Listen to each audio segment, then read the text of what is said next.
저는 결혼 3년 차 30대 직장인입니다. 결혼을 하기 전에는 결혼에 대해서 정말 많이 고민을 했었는데요. 다른 것보다 정말 신랑 하나만 보고 결혼을 결심하게 되었습니다. 주변에서도 아무리 좋은 신랑이라고 하더라도 주변 사람들이 좋지 않으면 안 된다는 말이 많았기 때문에 저도 걱정을 많이 했었는데요. 저는 신랑의 상황을 모두 알고 있었기 때문에 결혼을 결심하게 되었습니다. 정말로 남편 하나만 보고서도 결혼을 생각할 수 있을 정도로 남편은 정말 좋은 사람이었어요. 남편과는 소개팅으로 만나게 되었습니다. 남편은 대기업 직장인이었고 저는 공기업에 다니고 있었죠. 서로 대화를 나누면 말이 정말 잘 통했고 서로 관심사도 비슷했습니다.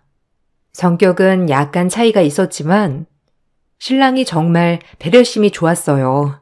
구김살 없이 밝은 남편의 모습을 보면서 좋은 가정에서 잘 자랐구나 싶었지만 막상 남편의 이야기를 듣고 나서는 놀랄 수밖에 없었습니다. 수연아, 사실 내가 너한테 얘기하지 않은 게 있는데 그래도 지금은 말해야 할 것 같아서. 무슨 얘기? 나한테 말하지 않은 게 있다고? 사실 우리 엄마 계모야. 나도 고등학교 되어서 알았어. 그래서 대학 오자마자 자취하게 되었는데 나는 너랑 결혼하고 싶거든. 이런 거 다 알고 있어야 할 것 같아서 미리 얘기하려고. 엄마도 계모고 우리 누나도 배다른 누나야. 엄마랑 아빠랑 이미 내가 3살 때 재혼을 하셨어. 아, 정말? 그래서 본가에서 나와서 살고 있는 거야? 사실 직장에서 본가가 멀지 않은 곳이라 조금 의아해할 줄 알았는데 한 번도 안 물어보더라고. 그때 물어보면 얘기를 해야지 싶었는데 너라면 사실 안 물어볼 것 같아서 내가 먼저 말하는 거야. 당연히 이렇게 얘기하는 것도 처음부터 말해야 하는 건 알았지만 사실 좋은 얘기는 아니라서 혹시나 불편할 수 있겠다 싶었어. 그랬구나. 그래서 명절이나 그럴 때도 본가는 안 갔던 거였어? 아빠가 계시니까 아예 끊을 수는 없는 노릇이고 아무튼 이거 알고 있어야 할 것 같아서 말하는 거야. 남편은 자신의 상황에 대해서 연애를 하던 초반에 저에게 얘기를 했습니다. 그런 남편의 말에 저는 깜짝 놀랄 수밖에 없었어요. 누가 보더라도 세상 사랑을 많이 받고 자란 사람처럼 보였기 때문이죠. 남편은 저와 연애를 하면서 결혼을 하고 싶다는 말을 종종 해왔습니다. 빨리 가정을 이루고 본 가정에서 독립을 하고 싶다는 이야기도 자주 했었죠. 그런 남편의 말에 연애를 한 지 3년 만에 저희는 결혼을 결심하게 되었습니다. 결혼을 이야기하면서 남편은 자신의 가정 환경에 대해서 좀 더 자세하게 말을 해주었어요. 언제 얘기를 해야 할까? 정말 많이 고민을 했어. 그렇지만 내가 말을 하지 않으면 수연이 너한테 거짓말을 하는 것 같아서 말이야. 사실 나는 크면서 엄마와 누나에게서 많이 차별을 받았어. 누나랑은 7살이 차이가 나는데 정말 차별이 심했어. 내가 기억하는 순간부터 누나와 나는 정말 다르게 대하셨거든. 아빠는 항상 일 때문에 바빴고 나를 돌봐주었던 사람은 엄마였어. 그런데 엄마는 항상 누나와 나를 비교하고 차별했어. 승준아, 정말 힘들었겠다. 쉽지 않은 이야기인데 해줘서 고마워. 난 결혼하고 우리 집과는 인연을 끊을까 해. 아빠와는 교류를 하겠지만 그 이상은 나도 힘들 것 같아. 그러니 결혼을 하고 나서도 신경을 쓰지 않아도 된다는 말을 하고 싶었어. 많이 힘들었겠네. 혼자서 어떻게 그 시간을 다 버텼어? 3살 때부터였으면 거의 30년을 그런 상황이 있었던 거야? 그러게. 너무 어릴 때는 내가 의지할 곳이 없으니 어쩔 수 없다고 생각을 했었던 것 같아. 한 번은 엄마랑 누나랑 둘만 나가서 밥을 먹고 들어오는데 아무것도 챙겨오지 않더라고. 평소에도 둘이서만 외식을 했을 때도 있었거든. 그럴 때면 저녁에 들어와서 싸운 음식을 혼자서 먹으면서 저녁으로 때웠는데 아무것도 챙겨오지 않은 날은 그냥 굶다가 다음날 가서 학교에서 급식을 먹으면서 배 채웠지 뭐. 저는 그런 남편이 너무나도 가엾고 안쓰러웠습니다. 수많은 얘기를 들으면서 어쩌면 저렇게까지 할 수 있을까 싶었던 상황들이 많았어요. 그렇지만 신랑은 삐뚤어진 곳 없이 배려심 많은 사람으로 자라났던 것이죠. 신랑 역시 혼자서 정말 많은 노력을 했다고 해요. 혹시나 자신의 상처가 다른 사람에게 상처가 될 수도 있기 때문에 어느 정도 크고 나서는 혼자서도 잘 버텨내기 위해 노력을 해왔던 거죠. 신랑은 어느 순간부터 얼른 가정을 꾸리고 독립을 하고 싶다고 생각했다고 해요. 이미 시부는 나이가 많은 상황이라서 집안의 실세는 시모였었죠. 시모의 차별은 형님이 의사가 되고 나서 더욱 심해졌다고 얘기를 하더라고요. 누나가 의사인데, 정말. 대입 때부터 눈치란 눈치는 다 봐야 했어. 물 마시는 것, 문 여는 것까지 눈치 보면서 살아야 했지. 대학 합격하고 나서는 나와도 많이 비교를 했어. 나도 나름 열심히 공부를 했는데 엄마는 내 길을 꺾어야 되겠다 생각을 하셨나 보더라고. 한 번도 칭찬해주지 않았어. 정말? 그래도 당신 학창 시절에 공부 꽤나 했다고 하지 않았어? 맞아. 못했던 건 아닌데 엄마는 나를 한 번도 칭찬해주지 않았어. 그러다가 우연히 엄마가 내 친엄마가 아니라는 걸 알게 된 거고, 내가 그 사실을 알고 있다는 걸 안 순간부터는 정말 대놓고 나를 무시하는데 더 이상 거기에서 살고 싶은 생각이 들지 않더라고. 그래서 죽도록 공부해서 바로 대학은 다른 지방으로 지원을 해 자취를 시작했어. 외로웠겠다. 나도 그래서 궁금하긴 했어. 지금 사는 곳보다 본가가 회사랑 가까운데 왜 굳이 나와서 살까 싶기도 했거든. 이런 사연이 있었구나. 근데 혼자 사니까 마음이 정말 편했지만 온전한 가족이 있다면 좋겠다는 생각을 했지. 그런데 내 상황에서는 결혼은 다른 사람을 불행으로 끌어들인다는 것밖엔 되지 않으니 고민이 많았어. 시모와 형님의 태도 때문에 결혼을 한다고 해도 아내를 불행으로 끌어들이는 것 같아 결혼에 대한 생각은 전혀 하지 않았었지만 저를 만나고 나서 결혼을 하고 싶다고 생각을 했대요. 그렇게 저는 남편과 연애 1년 만에 결혼을 결심하게 되었습니다. 남편은 저에게 정말 정성이었고 진심으로 행동을 했어요. 항상 다정하고 배려해주는 사람이었습니다. 무엇보다 좋았을 때보다 다퉈서 사이가 좋지 않을 때 저보다 훨씬 더 어른 같았어요. 이런 점 때문에 저는 남편과 평생을 함께해도 괜찮겠다는 생각을 하게 되었습니다. 처음 저희 집에 인사를 갔을 때에는 신랑은 엄청나게 긴장을 했고 친정 식구들은 이것저것 물어보기 바빴어요. 그래, 우리 수연이랑 결혼을 하겠다고? 1년 정도밖에 만나지 않았는데 벌써 결혼을 하겠다고 생각한 이유가 뭔가? 저는 수연이랑 함께 시간을 보내면서 많은 힘을 얻고 용기가 생겼습니다. 저에게 좋은 에너지를 주는 사람이고 함께하면 즐겁습니다. 그래서 평생 함께하고 싶다는 생각이 들었고요. 그런가? 자네 부모님께서는 어떻게 생각하시는가? 우리 집도 농사를 짓긴 하지만 그쪽 집안은 부친께서도 사업을 하셨다고 하지 않았나? 네, 지금은 연세가 있으셔서 사업을 운영하고 계시는 않지만 쭉 사업을 하셨습니다. 그렇군. 아버님께서 연세가 많으신가? 네, 저를 늦게 낳으셨습니다. 지금 어머님께서는 제 친모는 아니시고요. 제 누나 역시 배다른 남매입니다. 어머님께서 저를 낳으시고 돌아가시게 되었고 아버지 혼자 저를 키우시기 버거우셔서 3년 후에 결혼을 하셨습니다. 남편은 자신이 먼저 자신의 아버지가 재혼을 하였고 형님과는 배다른 남매임을 이야기했습니다. 이런 사실까지 다 얘기를 하는 모습에 친정에서는 결혼에 대해서 긍정적인 답장을 주셨죠. 그렇지만 문제는 시댁이었습니다. 사실 남편에게 들은 바로는 자신이 결혼을 누구와 하건 신경을 쓰지 않을 것이라 생각했지만 전혀 그런 것이 아니었죠.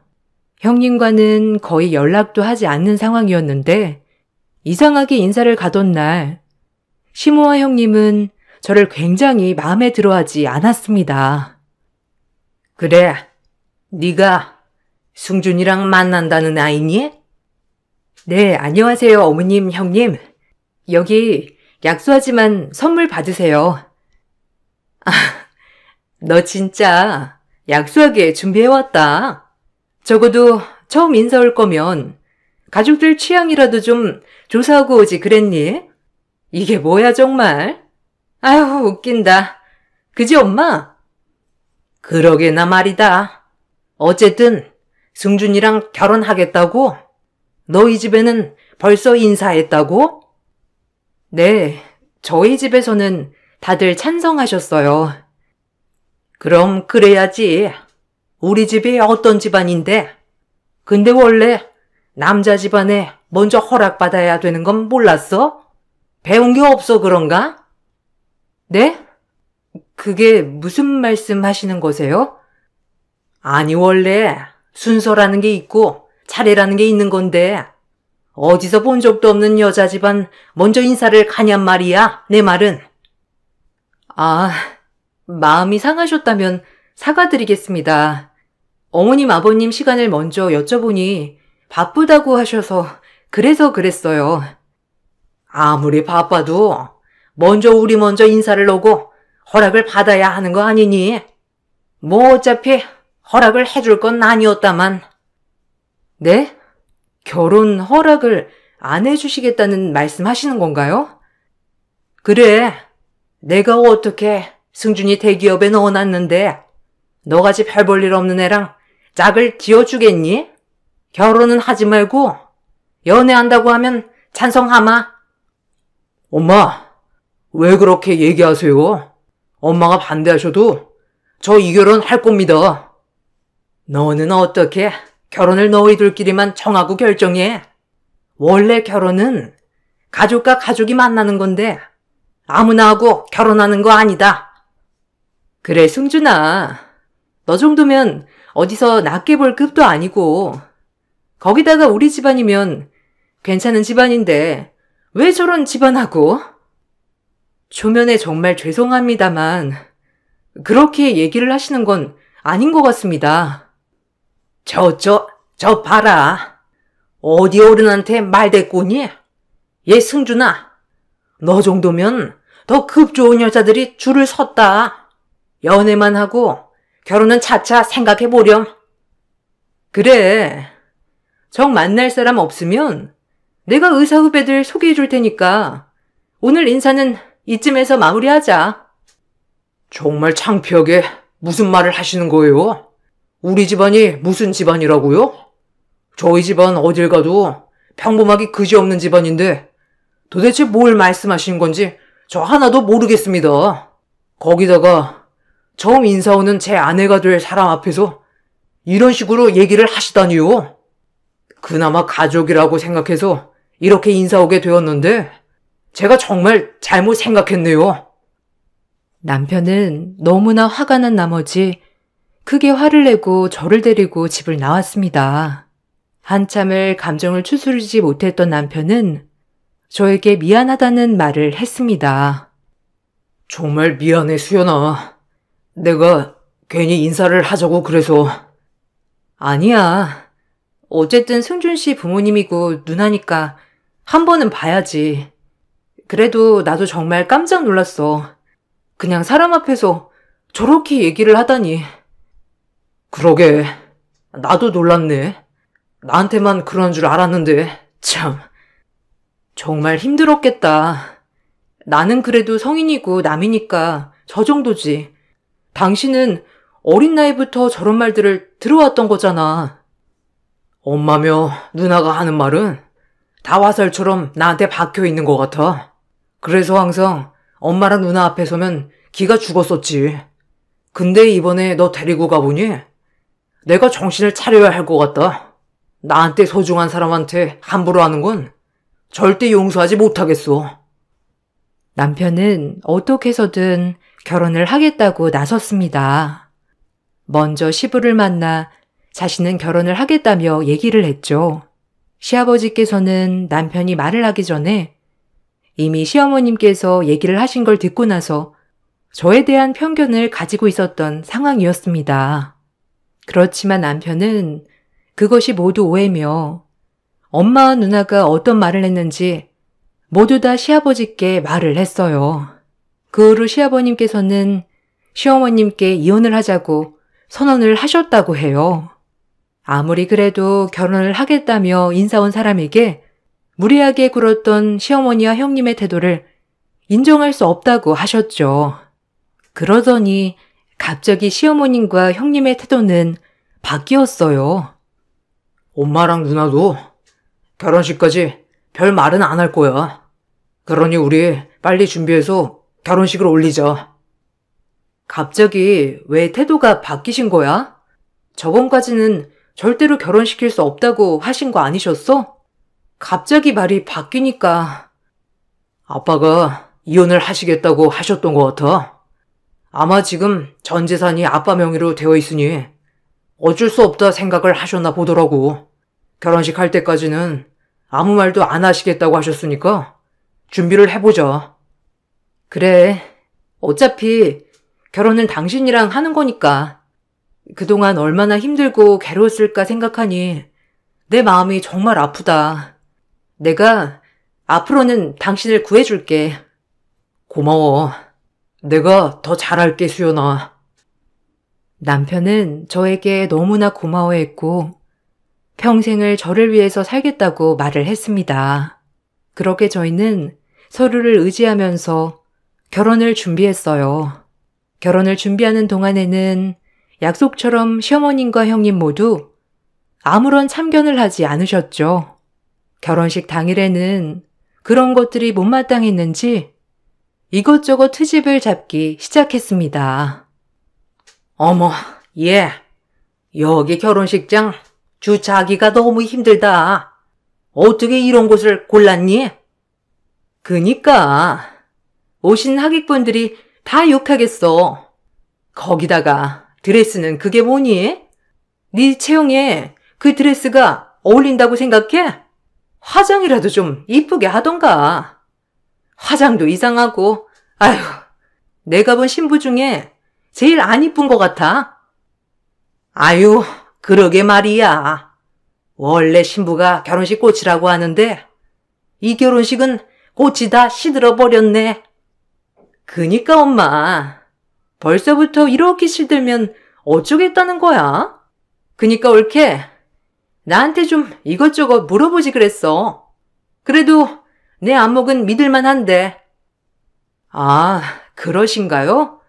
처음부터 형님께 여쭤볼 걸 그랬나 봐요. 형님 눈이 그렇게 높으셔가지고 그래서 아직도 짝을 못 찾으셨나 보다. 형님이나 어머님 말씀하시는 걸 들으면 앞으로도 조금 희박할 것 같네요. 눈이 높아서 아직도 시집을 못 가서 살고 있다고 말을 하니 시어머님과 형님은 아무런 말도 하지 못하고 기분 나쁜 티를 팍팍 내면서 사라졌습니다. 우여곡절 끝에 결혼식이 모두 끝이 나고 저희는 바로 신혼여행을 떠나게 되었어요. 아무런 고민 없이 신혼여행지에서 재미있게 시간을 보내고 들어오던 날 갑자기 친정에서 이바지 음식을 시댁에 보냈다는 말을 하셨습니다. 사실 친정에서는 시댁의 상황을 자세히 모르고 있었던 상황이었는데 갑자기 이바지 음식을 보냈다고 하니 정말 당황스럽더라고요. 수연아, 아마 너희 시댁 가는 날에 맞춰서 이바지 음식 갈 거다. 이번에 엄청 신경 써서 준비를 해달라고 했으니까 가서 시부모님이랑 시누이랑 같이 잘 먹고 오너라. 아빠, 안 챙겨주셔도 되는데요. 거기다가 저희 신혼여행 다녀와서 그냥 집으로 가려고 했어요. 아, 그러냐? 그래도 신혼여행 다녀오면 한 번씩 인사는 하는 게 좋단다. 우선 이번에는 보냈으니 가서 같이 맛있게 먹어. 저희는 원래 신혼여행 후에 시댁과의 발길을 끊으려고 했지만 친정에서 이바지 음식을 보냈다는 것을 알고 난 후에는 들어오자마자 부랴부랴 챙겨서 시댁으로 향하게 되었습니다. 부랴부랴 들어가 보니 식탁에는 아무런 음식도 준비가 되어 있지 않았어요. 오히려 저희가 들어가자마자 시모와 형님은 제 손에 들린 선물 상자만 받아 뒤지기 시작하셨죠. 어머, 얘는 신혼여행 다녀오면서 화장품 하나를 안 샀니?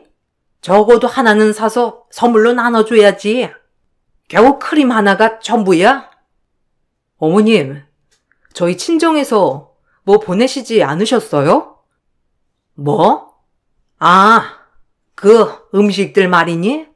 아니 원래 안 보내기로 한 걸 왜 이제야 챙기는 건지 모르겠다. 어쨌든 받긴 했지. 그거 어디 두셨어요? 그래도 이바지 음식이라 좀 먹어야 할 것 같은데요. 아, 그거? 저기 베란다 쓰레기통 한번 봐보렴. 아까 같이 넣어놓았어. 저는 시모의 말에 놀라서 부랴부랴 베란다 쪽으로 향하였어요. 거기에는 비닐도 채 뜯기지 않은 채 포장이 된 이바지 음식들이 가득했습니다.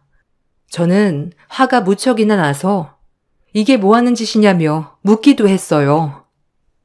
어머님, 이게 도대체 뭐예요? 왜 이바지 음식을 그냥 버리신 거예요? 아니, 아무리 그래도 이렇게 음식 보내면 어떻게 하니? 우리가 거지도 아니고. 맞아. 이거 보내도 다 부담인데 이걸 왜 보내냐고. 어차피 결혼하고 나서 주야장창 볼 텐데. 그래, 음식을 해서 보내는 게 어디 있니? 요즘 세상에. 여유롭지 않으니까 이런 허례허식도 하는 거다.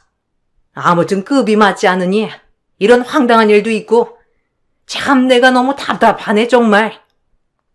저는 포장도 뜯기지 않은 채 베란다에 버려져 있는 음식을 보면서 정말 화가 많이 났어요. 거기다가 정성으로 준비를 해준 친정 가족들에게 미안한 마음에 눈물이 나올 것 같았습니다. 그렇지만 말 한마디도 안 나올 정도로 화가 난 상태에서 감정을 꾹꾹 눌러 담고 시모와 형님에게 말을 했죠. 이건 원래 결혼을 하면 친정에서 챙겨주는 겁니다. 정성으로 준비한 이바지 음식을 이런 식으로 버리시다뇨. 어머, 얘 좀 봐라. 너 조금 있으면 나한테 치겠다. 어떻게 결혼하고 시댁에 처음 오는 건데 이렇게 화를 내면 되니? 그리고 약속도 안 한 이바지 음식 갑자기 보내면 우리가 얼싸 좋구나 반겨야 하는 것도 아니고 이미 아무것도 안 하기로 한 상태에서 보내면 우리라고 당황스럽지 않겠니? 아이 엄마, 아무 말도 하지 마. 뭔 얘기를 한다고 통하기나 하겠어? 이래서 주제 모르는 애들은 받아주면 안 된다니까. 이것 봐. 결혼 첫날부터 시댁에서 쌍심 지켜고 화내는 거. 넌 주제 넘게 급 높은 집안으로 시집을 오더니 이것 봐라. 너네 친정에서는 굽신굽신 잘 봐달라고 하는 거 아니겠니? 너만 모르고 다 아는 사실을 너는 왜 이렇게 자존심 부리는지 모르겠다. 하긴 뭐 다른 건 못 챙겨도 이런 건 좀 챙겨야지. 그래야 급이라도 맞춰서 결혼하는 거니까. 암튼 그건 이미 버렸으니 우린 나가서 밥 먹자꾸나. 시모와 형님은 저를 엄청나게 비웃었습니다. 정성으로 준비를 한 것을 무시했다는 것뿐만 아니라 친정을 무시했다는 것에 참을 수가 없었죠. 저뿐만 아니라 남편 역시 화가 머리끝까지 난 상황이었습니다. 아니, 승준이 너는 어릴 적부터 찌질하더니 지적도 찌질한 사람으로 잘 골랐네. 아주 그냥 천생연분이다, 야. 그러게 말이야. 내 피를 좀 물려받았으면 이렇게 찌질하지는 않았지. 남의 피 섞여 있으니까 뭐 어쩔 수 없나 보다. 시모아 형님의 발언에 결국 남편은 크게 화를 내면서 이바지 음식을 모두 뒤엎어 뒤지기 시작했습니다. 그 모습을 보고 저는 놀랐지만 시모아 형님은 드디어 제가 미쳤다며 웃으며 얘기를 하시더라고요. 한참을 이바지 음식 안쪽을 보던 남편은 한 서류 뭉치를 꺼내 들었습니다. 그러고서는 시모아 형님 쪽으로 서류 뭉치를 던졌죠. 이게 뭐니? 이게 뭐야? 왜 네 아빠가 너한테 건물을 증여해? 뭐? 엄마, 그게 무슨 소리야? 뭐? 이게 뭐야? 아빠가 너한테 건물을 증여한 거야? 어째서? 왜? 당신 애들한테 한 푼도 나눠주고 싶지 않다고 했지만 이미 가족이 되어서 어쩔 수 없다고 많이 얘기를 하더라. 근데 아빠가 이번에 당신네들이 나한테 한지 모두 알게 되었어.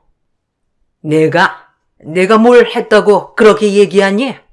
예, 내가 뭘 너한테 못해줬다고 그런 말을 해? 그건 당신이 더 잘 알겠지. 그동안 그래도 엄마라고 대접해주니까 이런 식으로 대접을 해? 당신은 이제부터 내 엄마 아니야. 너 지금까지 고이 키워줬더니만 엄마 뒤통수를 쳐? 야, 네가 그냥 공짜로 컸는 줄 알아? 너도 다 돈 들이면서 컸어. 무슨 소리 하는 거야? 그래, 내가 그렇다고 생각을 해서 지금껏 그래도 엄마랑 누나 대접을 해왔잖아. 근데 당신네들 하는 꼬락소리를 보니 안 되겠어. 남편이 시모아 형님 앞으로 던진 서류에는 시부의 재산 중에서 대부분을 남편에게 증여를 해주겠다는 서류였어요. 이 증여는 아주 오래전부터 준비가 되어온 증여였습니다. 특히나 그 과정에서 저희 친정 아빠의 도움이 있었다는 것도 알게 되었죠. 황당해하는 시모아 형님을 뒤로하고 저희는 시댁을 나와 집으로 돌아왔습니다. 돌아온 길에 해준 남편의 이야기는 뜻밖이었어요. 사실 결혼하기 전에 처가댁에 갔었어. 수연이 너는 내 사정을 그나마 잘 알고 있지만 처가댁 식구들은 모르고 있으니까 이런 것들을 숨기지 않고 알려줘야 할 것 같아서. 그랬어? 엄마든 아빠든 아무런 얘기를 안 하셔서 전혀 몰랐어. 그러셨구나. 난 결혼을 하기 전에 상황도 다 얘기를 해드렸고 어떤 환경에서 자랐는지 어떤 계획으로 생활할 것인지도 모두 말씀드렸어. 장인어른도 변호사로 일을 하셨기 때문에 도움을 받기로 했지. 장인어른께 여쭤보니 도움을 받을 방법이 있을 것 같다며 얘기를 해주시더라고. 그래서 장인어른 아시는 변호사 통해서 이걸 다 준비할 수 있었어. 그럼 아버님은? 아버님은 어떻게 되신 거야?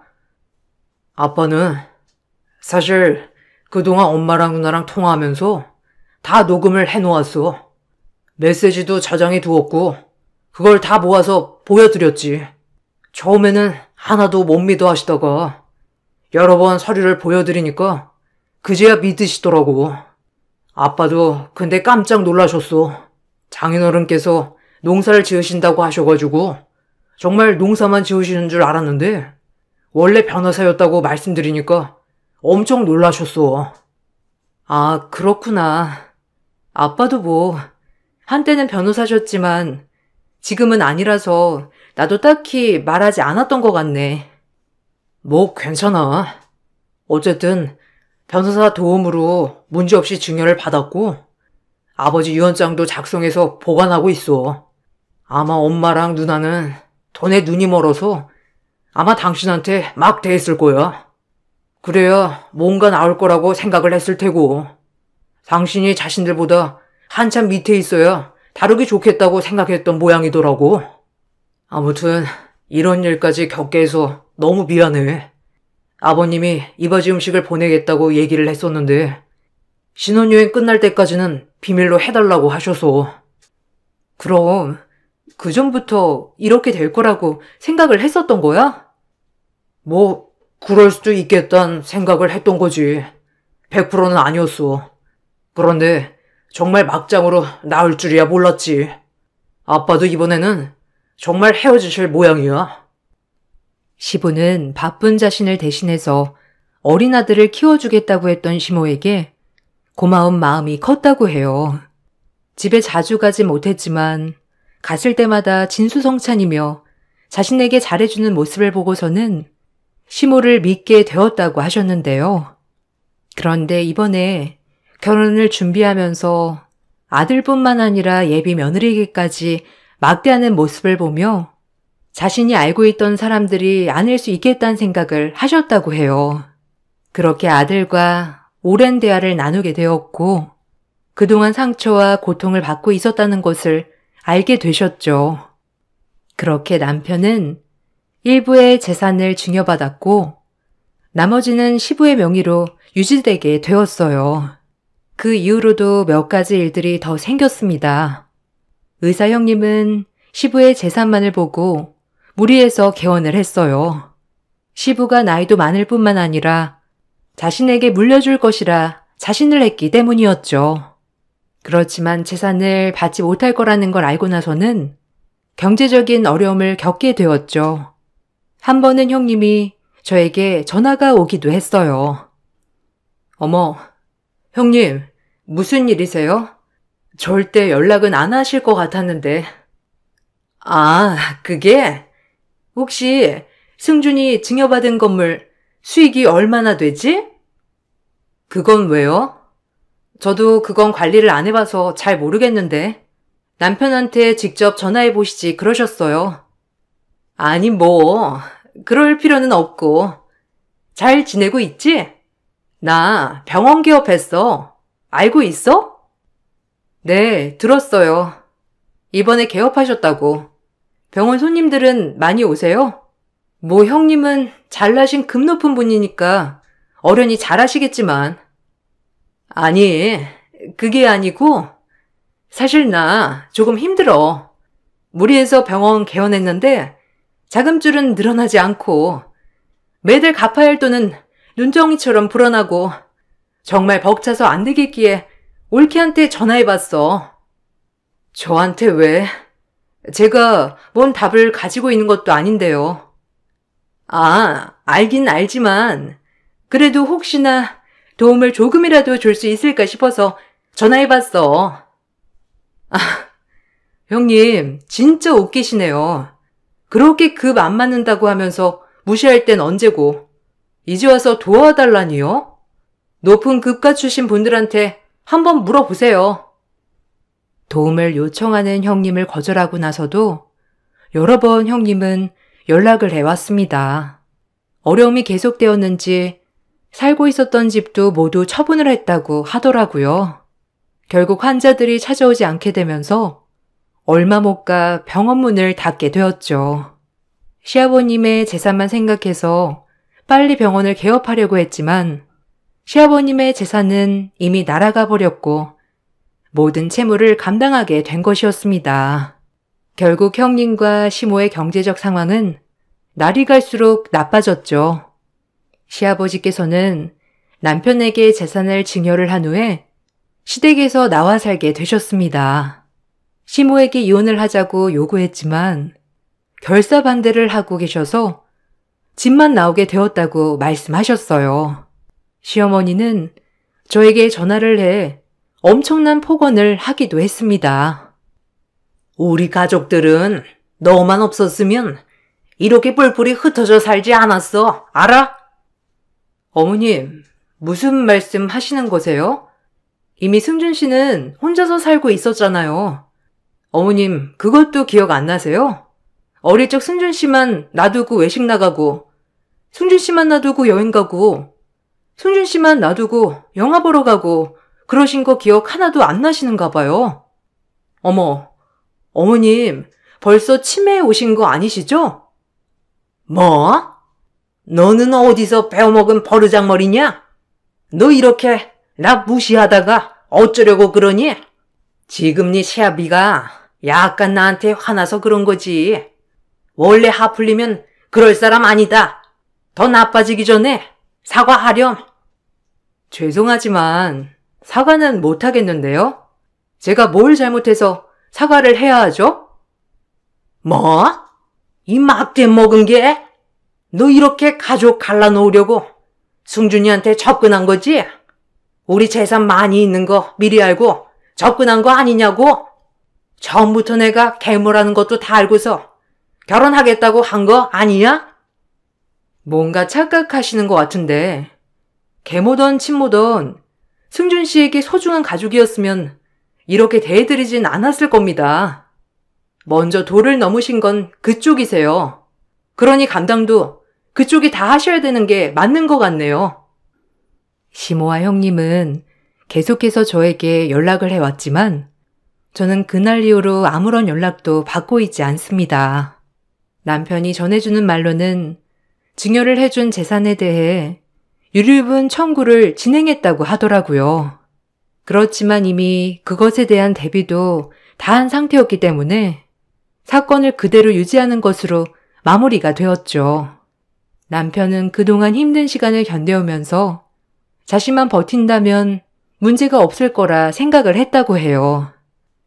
사실 나는 살면서 나만 조용히 있는다면 문제가 되지 않을 거라 생각을 했어. 나 때문에 나를 낳다가 돌아가신 엄마에게도 죄송했고 열심히 일하느라 집에 올 수 없었던 아빠에게도 미안해서 새엄마와 누나 말을 더 잘 들으려고 했던 것 같아. 근데 내가 가정을 꾸리려고 하다 보니까 이게 정말 말도 안 되는 일이라는 걸 알게 되었어. 그래, 얼마나 힘들었을까? 마음의 상처가 얼마나 많겠어. 그래도 이렇게 기특하게 잘 자라줘서 고마워. 너를 만나 고통에서 벗어날 수 있었어. 너무 고마워. 곧대 높던 의사 형님은 결국 채무를 다 부담하지 못했고 살고 있던 집을 처분하게 되었습니다. 큰 집에서 좁은 집으로 이사를 가게 된 형님과 시모는 밤낮 없이 일을 시작하게 되었다고 하더라고요.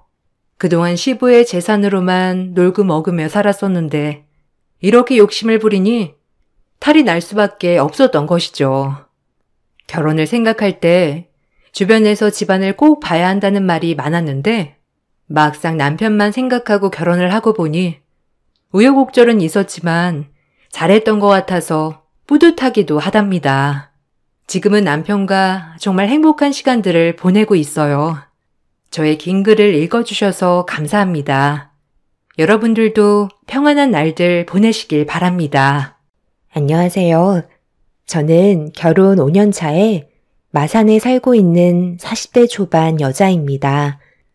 얼마 전에 지인의 추천으로 알게 된 사연 채널에 제가 겪게 된 일들도 사연을 신청해보는 게 좋을 것 같다고 해서 이렇게 글을 작성하게 되었네요.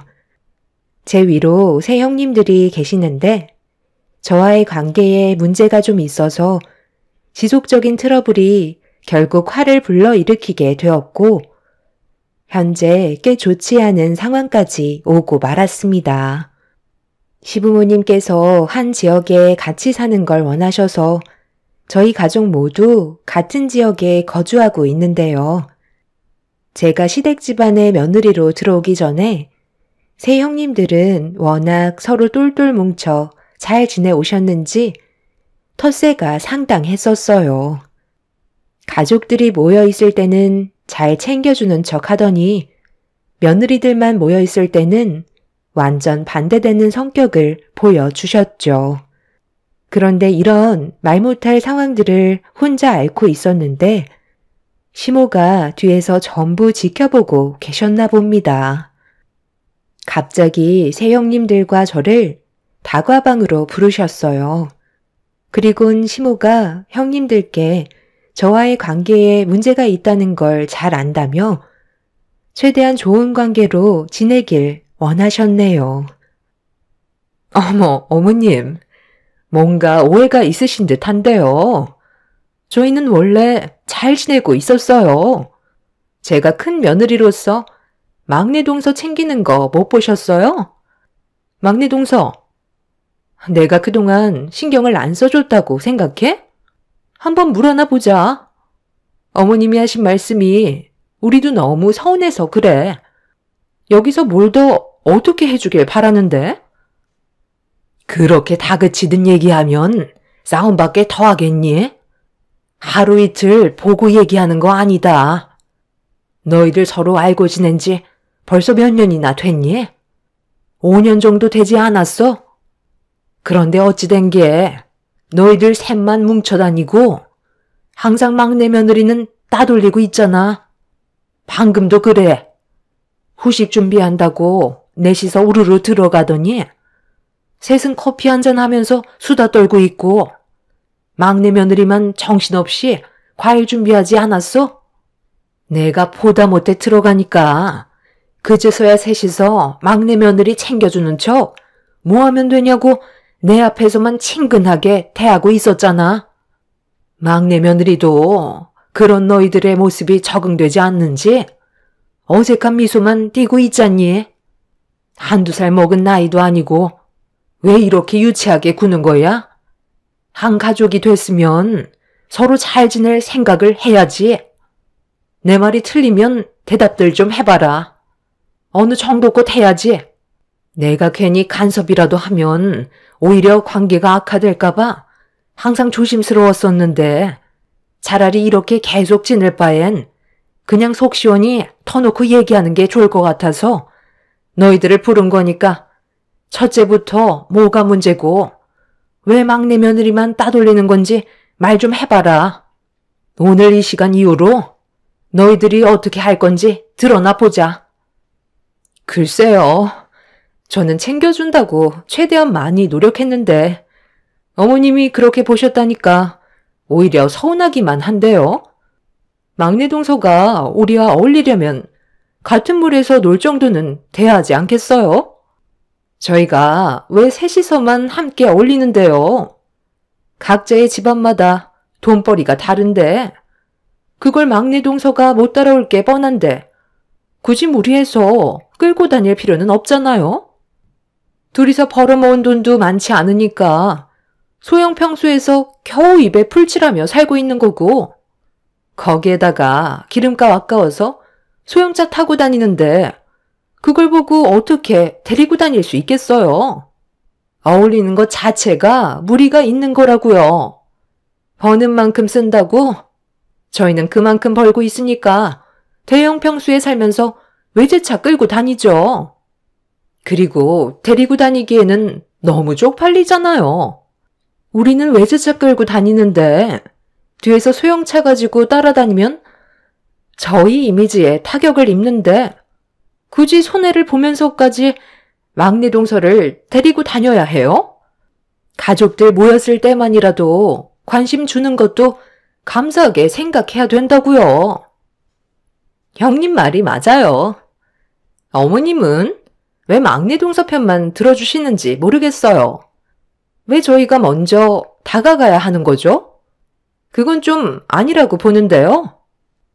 할 만큼 하는데도 욕을 먹는다면 아예 관심을 끄고 사는 게 좋겠어요. 동서도 무슨 말을 해봐. 우리가 뭘 잘못했다고 그러는 거야? 동서 때문에 우리가 욕을 먹잖아. 저는 어머님께서 정확하게 보시고 저희를 부르셨다고 생각하는데요. 어머님이 괜히 그러시겠어요? 솔직히 형님들, 가족들 보는 앞에서만 저한테 억지 웃음 보이며 잘 챙겨주는 척 하는 거지. 저희들끼리 있을 때는 저를 아예 따돌리잖아요. 제가 말을 해도 대답도 해주지 않고 투명 인간 취급하는데 누가 기분이 좋겠어요? 차라리 이런 식으로 하실 거면 아예 처음부터 모른 척하고 지내는 게 훨씬 마음은 편할 것 같아요. 제가 뭘 잘못했는지도 모르겠어요. 큰형님이 방금 하셨던 말에 솔직히 너무 놀랐어요. 소형 평수에 살고 소형차 끌고 다니면 같이 어울릴 수 없다는 건 오늘 처음 듣네요. 저희 부부가 잘 살지 못하니까 차별하신다는 거잖아요. 형님들이 얼마나 잘 먹고 잘 사는지 잘 알지 못하지만 집안의 재력 가지고 사람을 함부로 판단하는 건 확실히 잘못된 것 같은데요. 지금 시대가 어느 때인데 양반 천민 따지는 것도 아니고 급을 나눈다는 게 말이 된다고 생각하세요? 남들의 부러움을 산다고 해서 형님은 지금의 삶에 만족하시나요? 대충 들어보니까 그 정도의 돈을 벌기 위해선 밤낮 안 가리며 쉬지 않고 일을 하신다는데 돈이 행복의 척도는 아니잖아요. 세상 떠나면 싸들고 갈 것도 아닌데 굳이 돈을 쫓아갈 필요가 있냐는 거예요. 저희 부부는 지금의 생활에 상당히 만족하고 있고 개인적인 시간을 최대한 많이 활용해서 아주 여유롭게 잘 살고 있어요. 형님들 따라다니면서 남들 의식하고 그에 따른 사치 부리는 삶은 제 성격상 맞지도 않고요. 그런 사치 부리고 싶지도 않네요. 새 형님들은 얼굴을 붉히며 제가 한 말에 대해 어이없다는 표정을 보이고 있었어요. 험한 세상을 살면서 돈이 전부라고 저에게 목소리를 높인 큰형님은 생각하는 것 자체가 너무 다르기 때문에 저와는 좋아질 수 있는 관계가 아니라고 앞으로 더 피곤해질 거라는 말을 끝으로 방문을 박차며 밖으로 나갔습니다.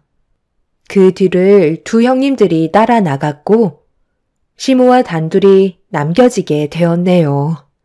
시모는 크게 한숨을 내쉬더니 저에게 시간이 더 필요할 것 같다고 씁쓸한 웃음을 보여주셨어요. 새 형님들의 행동들이 너무 답답했었고 왜 이렇게까지 해야 하는 건지 이해할 수 없었습니다. 재력이 많든 적든 사람 사는 인생 삼시세끼 먹고 자고 하는 건 다 똑같은데 뭐가 그렇게 다들 잘나서 저를 인간 이하의 취급을 하는지 형님의 태도들이 저를 당황스럽게 만들었습니다. 그날 이후 새 형님들과의 관계가 급격하게 안 좋아졌고 제가 나타나면 바퀴벌레 피하듯 일사불란하게 갈라서며 아예 근처에도 얼씬거리지 않았습니다.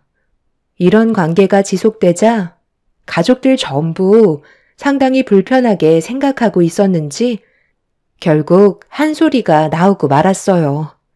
화가 잔뜩 올라오신 시부가 가족 전체를 자리에 앉힌 뒤 입을 여셨네요. 너희들 이런 식으로 행동할 거면 차라리 오지 않는 게 좋겠다. 내가 지금 이 나이에 너희들 눈치 보면서 살아야 되겠니? 앉는 자리마다 가시방석이고 너희들만 보면 숨이 턱턱 막혀서 나까지 정신적으로 상당히 스트레스를 받고 있는 상황이다. 계속 이런 관계를 유지할 거면 그냥 다들 인연 끊고 살아. 형수님들이 이 사람을 무시하는 거잖아요. 가만히 있는 사람 왜 이렇게까지 못살게 구는 거예요? 저는 아버지 말에 동의해요.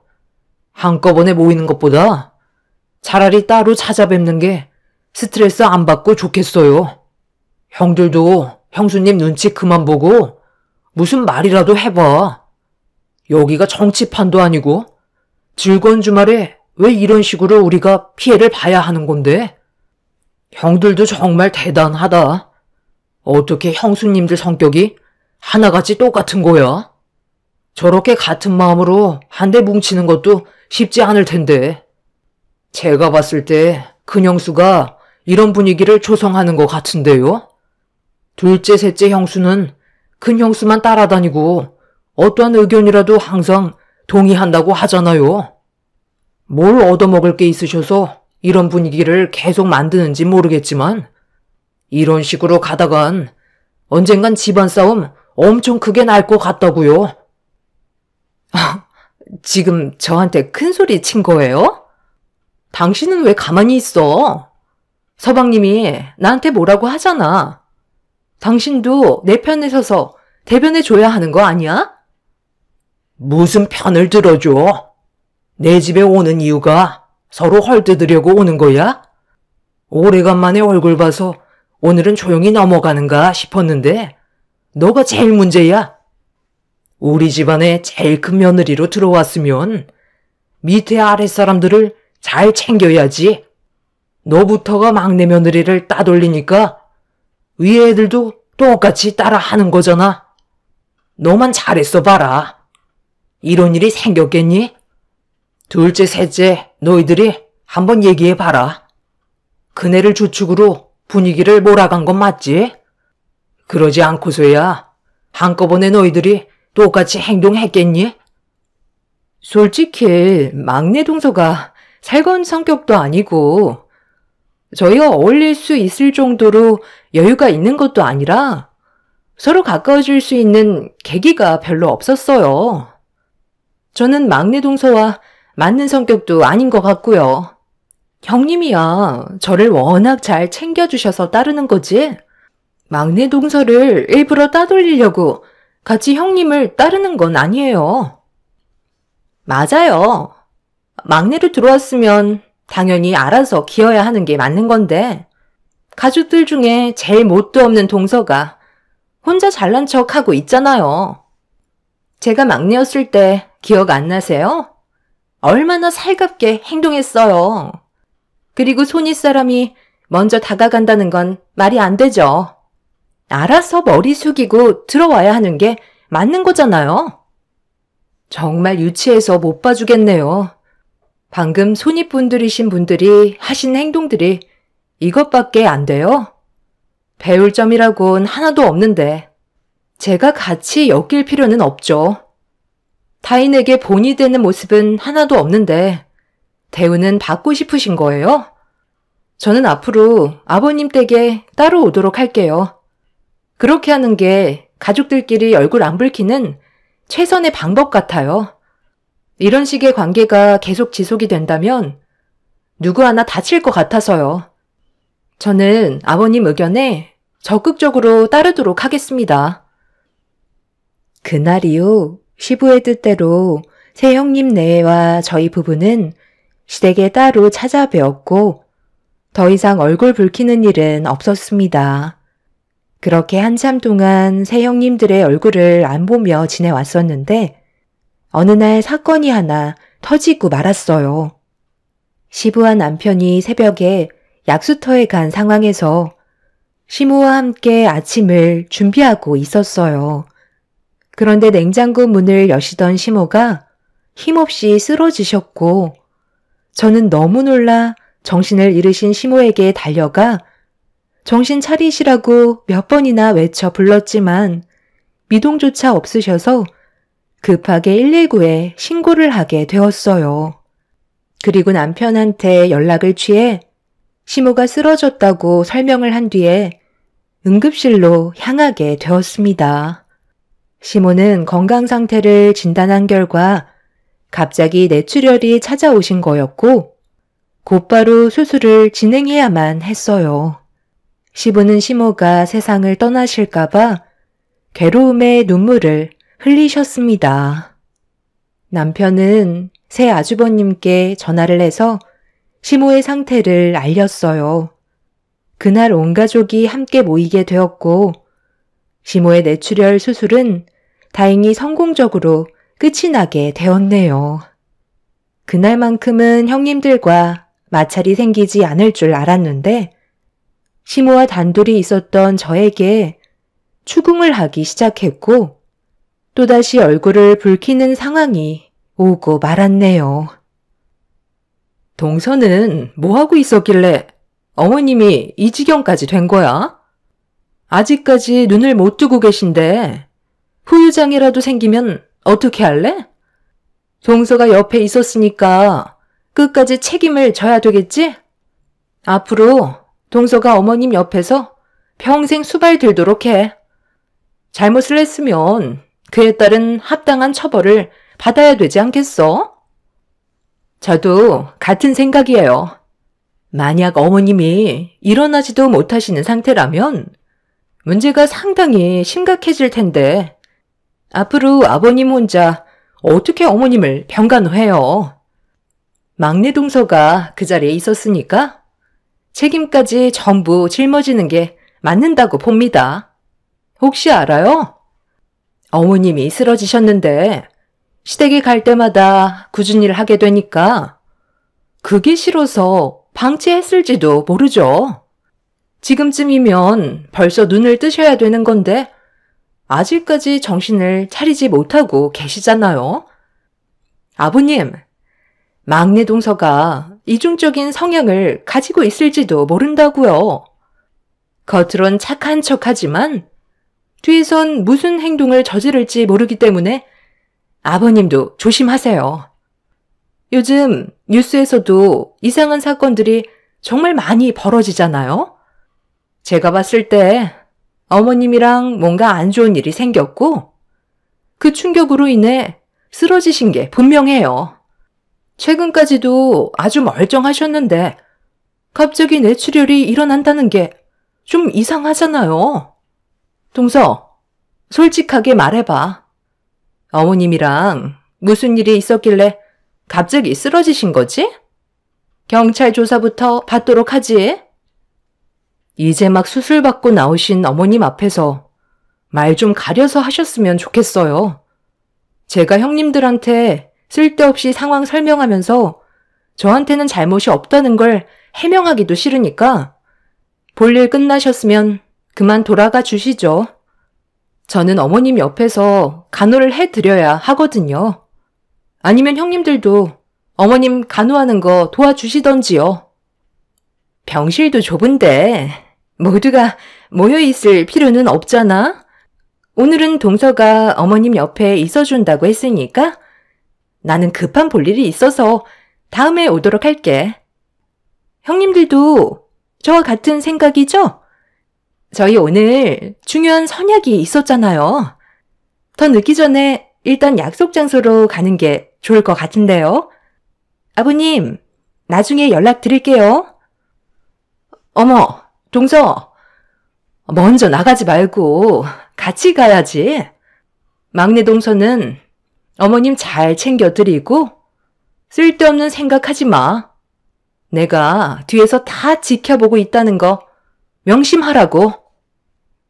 새 형님은 어머님 옆에서 간호해달라는 말을 하자 곧바로 꼬리를 내리더니 병실을 빠져 나가버렸어요. 시부는 그런 모습을 보며 한숨을 내쉬었고 새 아주버님들 또한 형님들의 눈치를 보더니 나중에 다시 오겠다며 병실을 빠져 나갔습니다. 그렇게 남편과 단둘이 남아있는 상황 속에 시모가 천천히 눈을 뜨셨습니다. 초점을 잃은 눈빛이었지만 그래도 정신을 차린 거에 대해 너무 감사했었어요. 의사는 시모의 상태를 살폈고 추가적인 검사 진행으로 장애의 판단 여부를 확인하고 있었습니다. 다행히 크게 문제되는 건 없었고 의사는 최대한 신속하게 119에 신고를 해서 조치를 받았던 게 시모의 생명을 살릴 수 있었던 거라는 말을 꺼내었네요. 시부는 저에게 너무 고맙다며 제 손을 잡아주었고 하루가 다르게 시모의 건강 상태는 좋아지고 있었습니다. 그런데 큰애들은 그때 이후로 단 한 번도 오지 않는 거야? 내가 입원해 있는 동안 퇴근하고 온다 했으면 약속을 지켜야지. 바빠서 못 오는 거래? 네, 그이가 전화를 했는데 많이 바쁜가 봐요. 시간을 낼 수 없는 상황이라고 하는 것 같아요.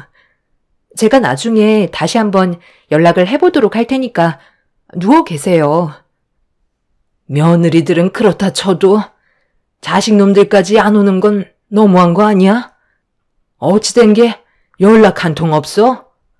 힘들게 배 아파 나와 키워줬더니만 결국 돌아오는 게 이거야? 아주버님들이 형님들 눈치를 많이 보는 것 같아요. 아마 큰형님의 입김이 있어서 더 못 오는 거 아닐까요? 제가 따로 연락을 취해보든지 할게요. 하여간 어떠한 상황에서도 큰며느리는 빠지지 않는구만. 안 되겠다. 큰며느리한테 전화해서 나 좀 바꿔줘 봐라. 감히 내 말을 무시하고 있어?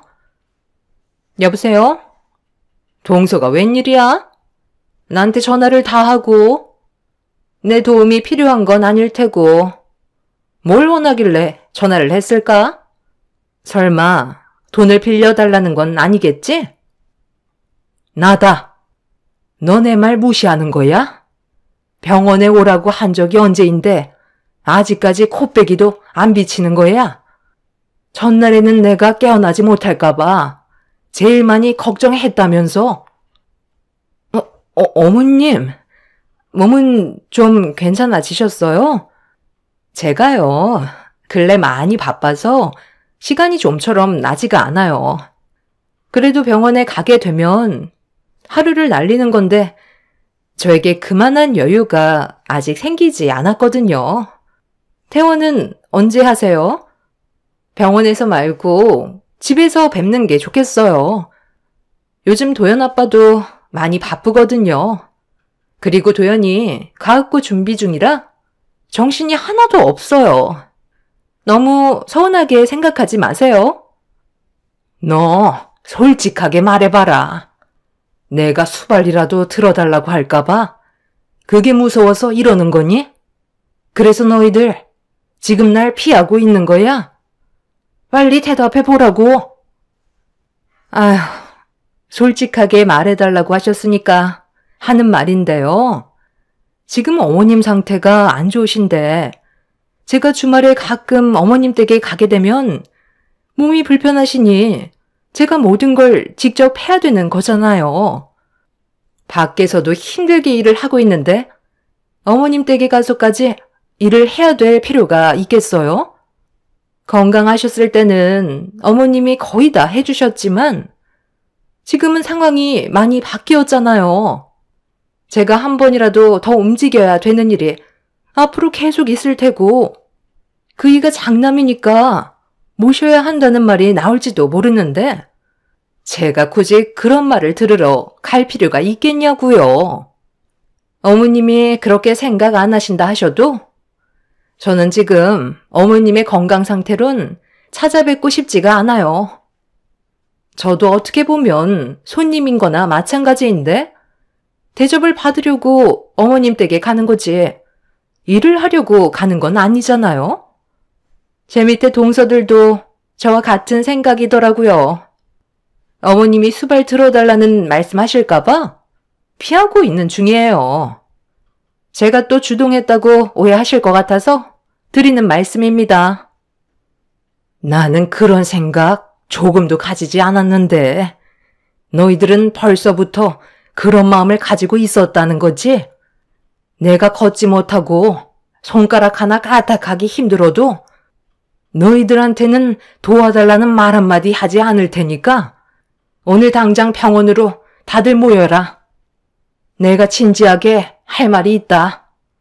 오지 않으면 분명 후회하게 될 거야. 후회는 어머님이 하셔야죠.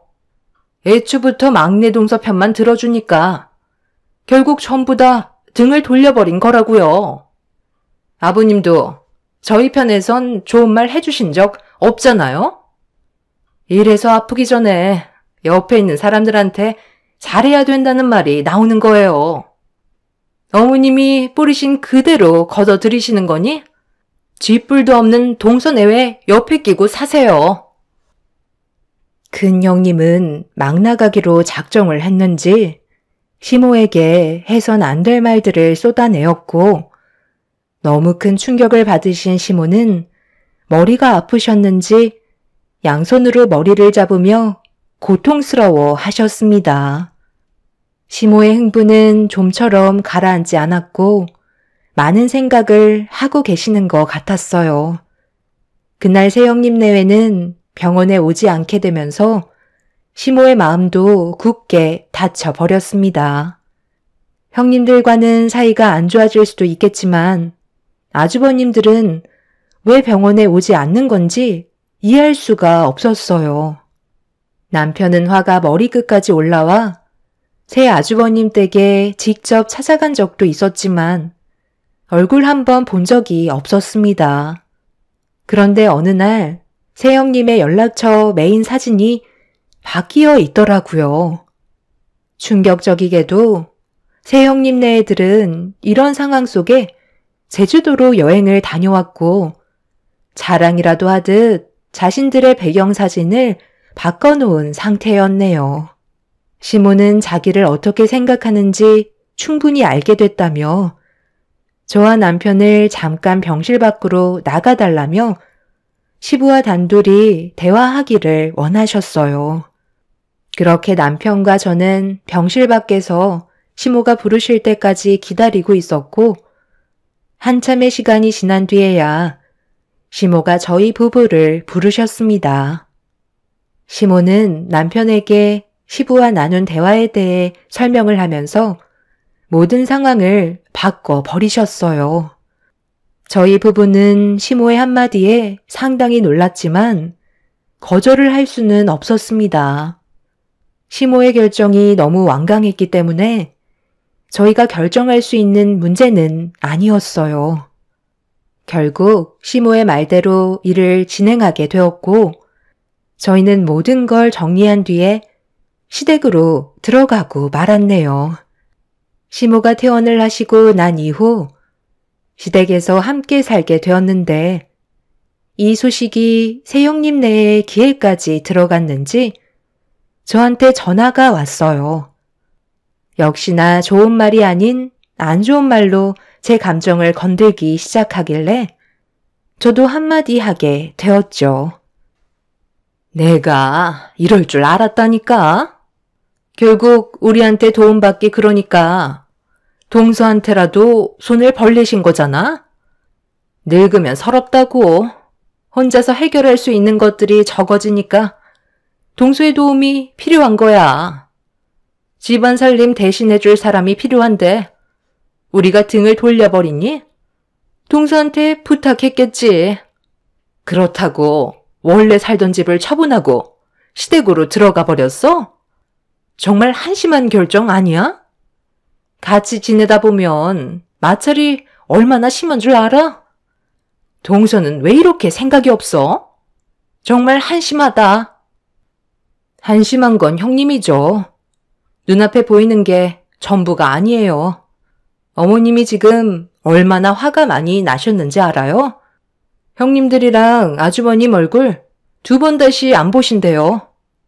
인연을 끊어낸다고 하셨어요. 얼마나 상처를 받으셨으면 그런 말까지 나오셨겠어요? 어머님이 도와달라고 한 것도 아니고 얼굴 한번 보자고 했던 것뿐인데 뭐가 그렇게 두려워서 안 오신 거예요? 지레 겁부터 내셔서 이제는 돌이킬 수 없게 되어버렸다고요. 어머님 한번 하시면 끝까지 밀어붙이시는 거 아시죠? 내가 뭐가 두려워서 그 집에 기어들어가. 동서나 어머님 옆에서 아양 떨며 지내. 누구는 시댁에 가고 싶어서 매번 찾아뵙는 줄 알아? 앞으로 평생 고생이나 하면서 잘 살아봐. 지금은 모르겠지만 시집살이가 얼마나 힘든지 나중에 뼈저리게 느끼게 될 거야. 한 번뿐인 인생, 동서도 참 불쌍하다. 옆에서 시모와 시부가 형님의 목소리를 전부 다 듣고 있었고 저는 시모가 전달해달라는 말 한마디 한 뒤에 전화를 끊어 버렸습니다. 형님은 제 말을 듣고 당황했는지 끊임없이 전화를 했지만 끝까지 받지 않았네요. 결국 새형님네 애들은 계획대로 시댁에 모두 모이고 말았습니다. 들어오자마자 새형님 내외는 목소리를 높이면서 말도 안 된다고 난리를 치기 시작했어요. 시부모님은 그런 모습을 침착하게 바라보셨고 본인들이 선택한 길이니까 받아들이라는 말을 꺼내셨네요. 절대 받아들이지 못한다고요. 이건 전혀 상황이 다른 문제라고요. 저희는 그 말을 따를 수 없어요. 당장 취소하세요. 이게 말이 된다고 생각해요? 너희들은 되고 왜 얘들은 안 되는 건데? 정말 어이가 없어서 말도 안 나온다. 지금까지 고개 한번 내민 적 없는 것들이 이제 와서 이러면 너무 속 보이지 않아? 뿌리부터 다른데 저희와 같은 곳을 바라본다는 게 말이 된다고 생각하세요? 그런다고 달라질 게 있는 줄 알아요? 아버님, 어머님 재산을 왜 마음대로 하시는데요? 이건 공평하게 나눠야 하는 문제라고요.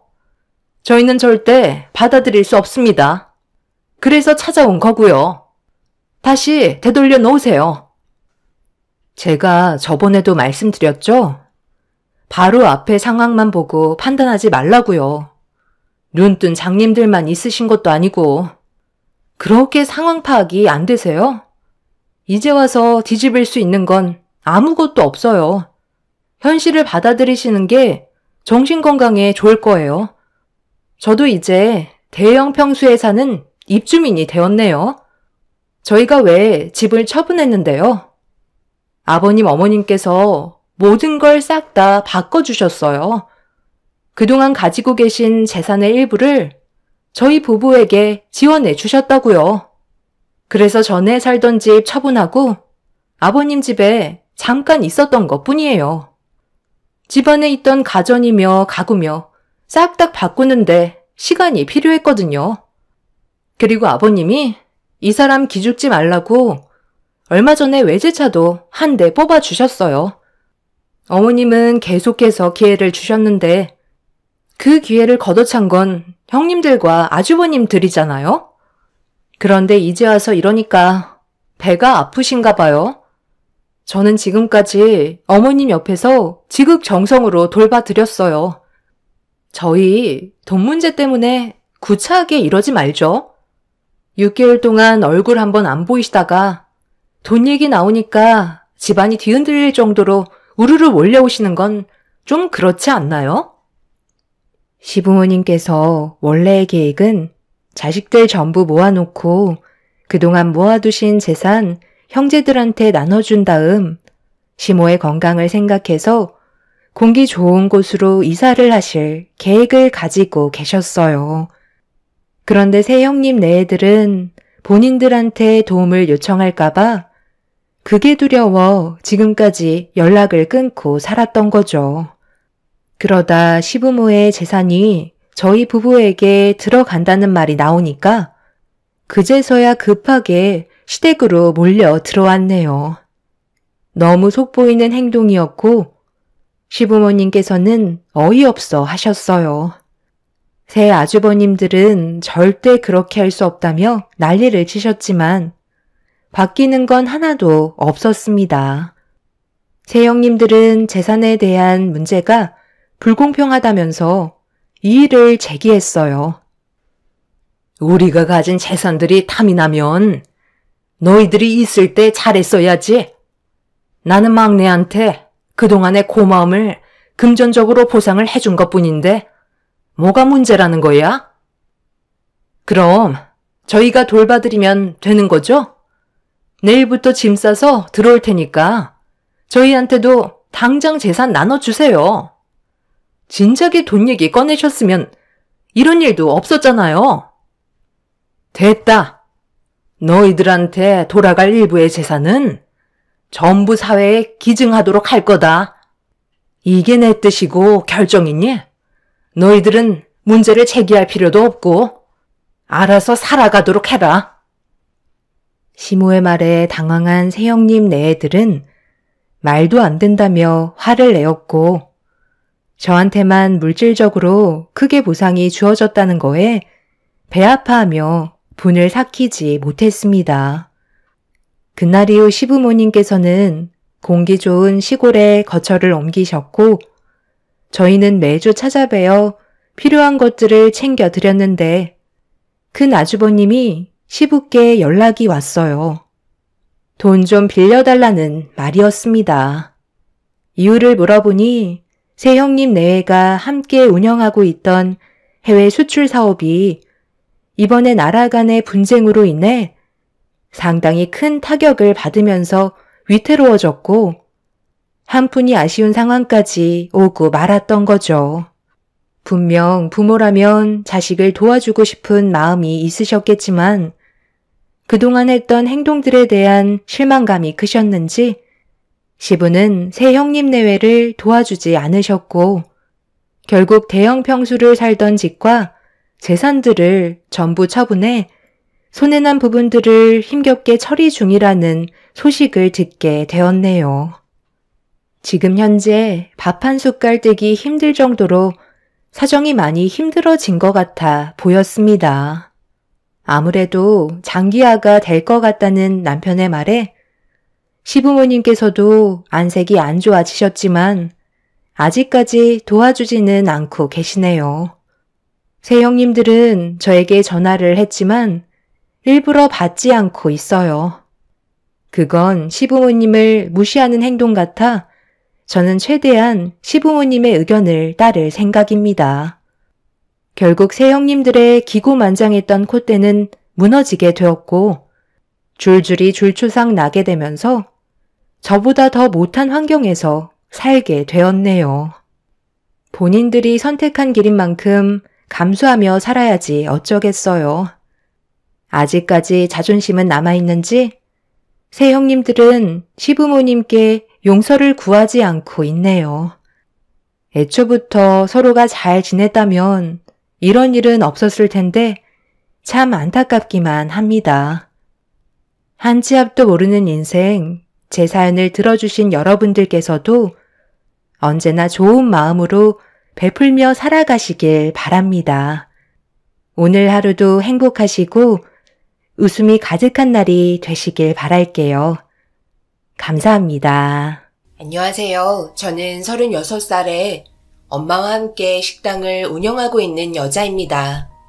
사람은 죽을 때까지 배우면서 살아야 한다고 하잖아요. 저 또한 지금까지도 저희 엄마에게 많은 것들을 배우며 남들에게 부끄럽지 않는 사람으로 살아가려고 노력하고 있는 중입니다. 그리고 최근에 너무나도 충격적인 상황을 겪었고 또 한 번 엄마에게 많은 걸 보고 느끼며 좋은 영향을 받게 되었습니다. 지금으로부터 1년 전 저에게는 결혼을 약속한 사랑하는 남자가 있었어요. 그리고 상견례까지 전부 끝난 상태였고 결혼식 날만 기다리고 있었죠. 예비 신랑은 저희 식당 건너편에서 고깃집을 운영하고 있어요. 엄마는 백반집을 하고 있어서 여러모로 서로 도움되는 건 주고받으며 한 곳에서 한 10년 정도 알고 지냈었어요. 엄마가 이곳에서 자리 잡은 지는 한 20년도 더 된 것 같았고 예비 시댁은 길 건너편에서 10년 정도 식당을 운영했었네요. 자식들이 서로 식당을 도와가며 일을 하다 보니 자연스럽게 친해질 수 있는 계기가 만들어졌었어요. 예비 시댁은 정육점을 하면서 식당을 운영하는 거라 엄마 식당의 반찬을 거의 받아서 쓰고 있었습니다.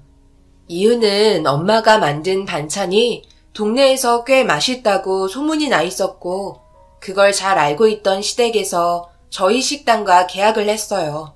그래서 반찬을 만들 때 꽤 많은 양을 한 번에 준비하면 예비 신랑이 반찬을 가져가는 식으로 거의 5년 정도를 꾸준히 거래하고 있었네요. 그렇게 식당 일을 하면서 결혼 준비까지 하는데 생각보다 시간이 잘 나지 않았습니다. 식당 특성상 매일 오시는 단골 손님들이 있어서 문을 닫는 게 쉽지 않았어요. 그렇다고 점심때면 제일 바쁜 시간인데 함께 식사 준비한 뒤 빠지게 된다면 엄마 혼자 감당하기에는 너무 버거울 것 같아 점심 장사까지만 일손을 도와드리고 예비 신랑과 볼일을 보려고 나가려 해도 정신없이 장사하다 보면 어느새 오후 4시가 넘어버리는 상황 때문에 아예 날을 잡고 계획을 하기로 예비 신랑과 대화를 한 뒤 하루를 뺀 뒤 정신없는 하루를 보내고 집으로 돌아오던 도중 엄마에게 전화가 왔어요. 식당 일을 일찍 마감하고 시부모님 식당에서 같이 저녁을 먹고 있다며 시댁 식당으로 오라는 말에 그렇게 예비신랑과 함께 서둘러 출발했어요. 도착하니 벌써 즐겁게 식사를 하면서 대화를 하고 계셨습니다. 저희도 옆에 자리를 잡아 같이 저녁을 먹으면서 앞으로의 결혼 생활에 대해서 이런저런 대화를 주고받고 있는데 식당 마감을 했는데 누군가 문을 열고 들어왔어요. 그리고 여기에서 예상하지 못한 일이 터지면서 술 한 잔씩 걸친 시부모님이 화를 내게 되었네요. 저기, 사장님 죄송한데요. 제가 요즘 일당직 일도 구하지 못해서 이틀 동안 아무것도 먹지 못했는데요. 지나가던 길에 삼겹살 냄새를 참기 너무 힘들어 어려운 부탁 좀 하려고 염치 없이 들어왔네요. 제가 며칠 내로 일자리 구해서 음식값은 꼭 지불해 드릴 테니 밥 한 끼만 주시면 안 될까요? 지금 먹다 남은 음식이라도 옆에서 같이 먹어도 상관없습니다. 부탁드릴게요. 뭐라고요? 그러니까 지금 저희한테 음식을 무상으로 제공해 달라는 거잖아요. 이 사람이 철판도 엄청 두껍네. 우리는 뭐 땅 파서 장사하나? 사지 멀쩡하게 생겨가지고 구걸하러 다니는 거 보니 참 한심스럽네. 그쪽 같은 사람들은 정신상태가 썩어 빠진 거야. 능력도 안 되면서 자기 몸 편한 일 찾다가 결국에는 취업 못하고 돈만 까먹은 거잖아. 그런데 배는 고픈가 봐. 삼겹살이 그렇게 먹고 싶었어요? 그럼 일을 해야지. 다짜고짜 밥부터 달라는 게 말이 돼? 당장 주방에 들어가서 설거지부터 깨끗이 하고 테이블 싹 다 닦은 다음 나한테 검사 받고 상태 괜찮으면 밥 한 끼 줄게요. 어때요? 괜찮죠? 지금 기력도 많이 떨어진 것 같은데 그냥 밥 한 끼 내어주지 그래요. 어차피 장사도 마감했고 어려운 거 아니잖아요. 이거 왜 이래? 우리는 음식 공짜로 만드나? 여기 있는 반찬들 죄다 사돈한테 합당한 돈을 지불하고 받은 건데 공짜로 주라고? 차라리 지나가던 개들한테나 주지. 세상을 쉽게 생각하는 저 사람에게 줄 음식은 없네요. 분위기 좋게 저녁 먹고 있는데 저 사람 때문에 밥맛까지 떨어졌네. 소금 뿌리기 전에 당장 우리 식당에서 나가지 못해? 저런 사람 오면 다음날 장사 말아먹던데. 갑자기 찾아와서는 돈 없다며 밥 한 끼 얻어먹을 수 있냐는 손님이 시모는 마음에 들지 않았는지 평소에 볼 수 없었던 행동을 엄마와 저에게 보여주셨어요. 술을 한 잔씩 드셔서 그런지 상당히 예민해져 있는 상태라 아버님까지 한술 더 뜨셔서는 백수에게는 줄 음식 없다며 밖으로 내쫓았고 그 모습을 지켜보고 있던 엄마가 한숨을 쉬더니 손님을 데리고 저희 식당으로 향했습니다. 시모는 그 모습을 보고는 호의를 계속 베풀면 당연하게 생각한다고 나중에는 술까지 달라고 할 거라며 쓸데없는 행동 좀 하지 말라고 거리 한복판에서 길을 건너고 있는 저희들을 보며 소리를 치셨습니다. 엄마는 아랑곳하지 않으시고 손님을 테이블에 앉힌 뒤 냉장고에 있던 반찬들과 된장찌개를 끓여 밥솥을 열어 밥그릇이 아닌 국그릇에 고봉밥을 푼 뒤 음식을 내어 주었습니다. 그리곤 모자라면 부담 갖지 말고 말하라고 웃으면서 편하게 식사할 수 있게 자리를 비켜주셨어요.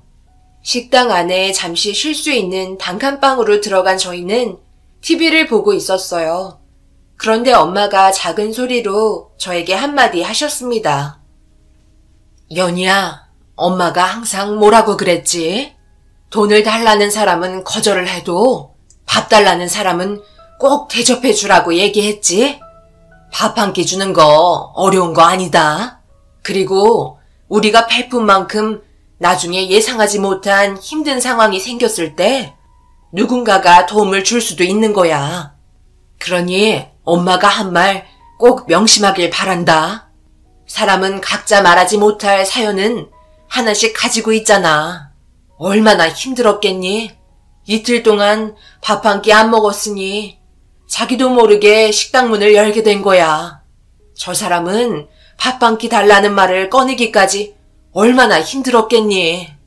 엄마가 나중에 세상을 떠나고 연희가 이 식당을 계속 이어나간다면 오늘같이 저런 분들이 찾아왔을 때 절대 무시하지 말고 진심이 담긴 밥 한 끼 대접해줘라.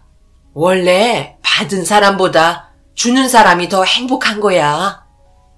그동안 아빠 없이 오랜 시간 외롭게 살아오신 엄마의 굽어져 있는 손을 아무 말 없이 어루만지며 엄마의 조언을 가슴속 깊이 새겼습니다. 그렇게 한참 동안 정신없이 음식을 먹고 있던 손님이 갑자기 오열을 하듯 눈물을 멈추지 않고 계속해서 흘리고 있었어요. 갑자기 난감해져 버린 상황에 엄마가 침착하게 물어보자 손님의 말 한마디가 저와 엄마의 가슴을 너무 아프게 했네요. 손님은 집에 안 들어간 지 일주일이나 지났고 5살과 7살 아이들 그리고 자기를 믿고 오기만을 기다리고 있는 아내에게 너무 미안하다며 혼자 음식을 먹고 있는 자신이 너무 한심하다며 결국 오열을 하고 말았네요. 그 모습을 지켜보고 있던 엄마는 아무 말 없이 묵묵히 냉장고에 있던 음식을 전부 포장을 해선 테이블 위에 올려놓더니 걱정하지 말고 많이 먹으라면서 아무리 각박한 세상이라지만 그래도 아직은 살만한 세상이라며 착한 인심을 가진 사람들도 많다고 아빠만 못 빠지게 기다리고 있는 자식들 갖다 주라는 엄마의 말에 손님은 평생 이 은혜 잊지 않겠다며 오열을 하고 말았네요. 그렇게 한참 동안 식사를 맛있게 끝내고 엄마가 정성껏 포장해준 음식을 가지고 식당 문을 열고 나가면서 나중에 꼭 다시 한번 방문하겠다며 몇 번이나 인사를 하곤 돌아갔네요. 점점 멀어지는 손님을 바라보고 있던 엄마의 얼굴에 갑자기 눈물이 흐르기 시작했어요. 엄마가 왜 저 사람에게 식당에 있는 음식까지 털어주며 보낸 줄 아니? 네가 갓난아기일 때 아빠가 저랬다. 일자리를 구하러 나갔던 남편이 일주일이 지나도록 집에 돌아오지 않더라고. 가끔 집에 전화 한 통 와서는 좋은 일자리 구해서 열심히 일하고 있으니 너무 걱정하지 말라고 조만간 집에 들르겠다며 나를 안심시켰는데 일이 잘 풀릴 거라고 생각했던 거와 다르게 아빠는 전혀 일자리를 구하지 못하고 있었어. 주말에는 들어오겠다는 약속에 시장에서 장을 보고 집으로 돌아오던 도중 배가 너무 고파서 식당에 잠시 들려 너를 옆에 눕히고 칼국수 한 그릇을 정신없이 먹고 있었는데 갑자기 식당 주인이 누군가에게 화를 내며 장사 말아먹을 일 있냐고 쫓아내고 있었고 칭얼거리고 있던 너를 진정시키면서 소리치는 곳을 바라봤는데 그 순간 너희 아빠의 모습을 보곤 너무 놀라 입을 틀어막고 말았어.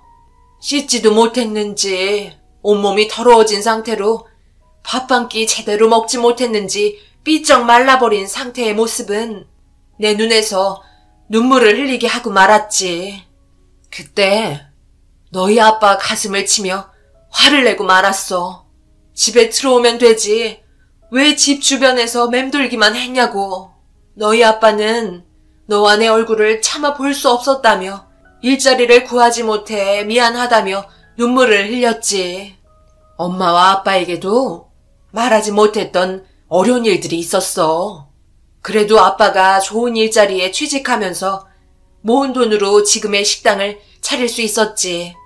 그래서 엄마는 누군가 우리 집 식당 문을 두드리면 돈이 없어 힘들어하는 손님에게는 아낌없이 베풀게 된 거야.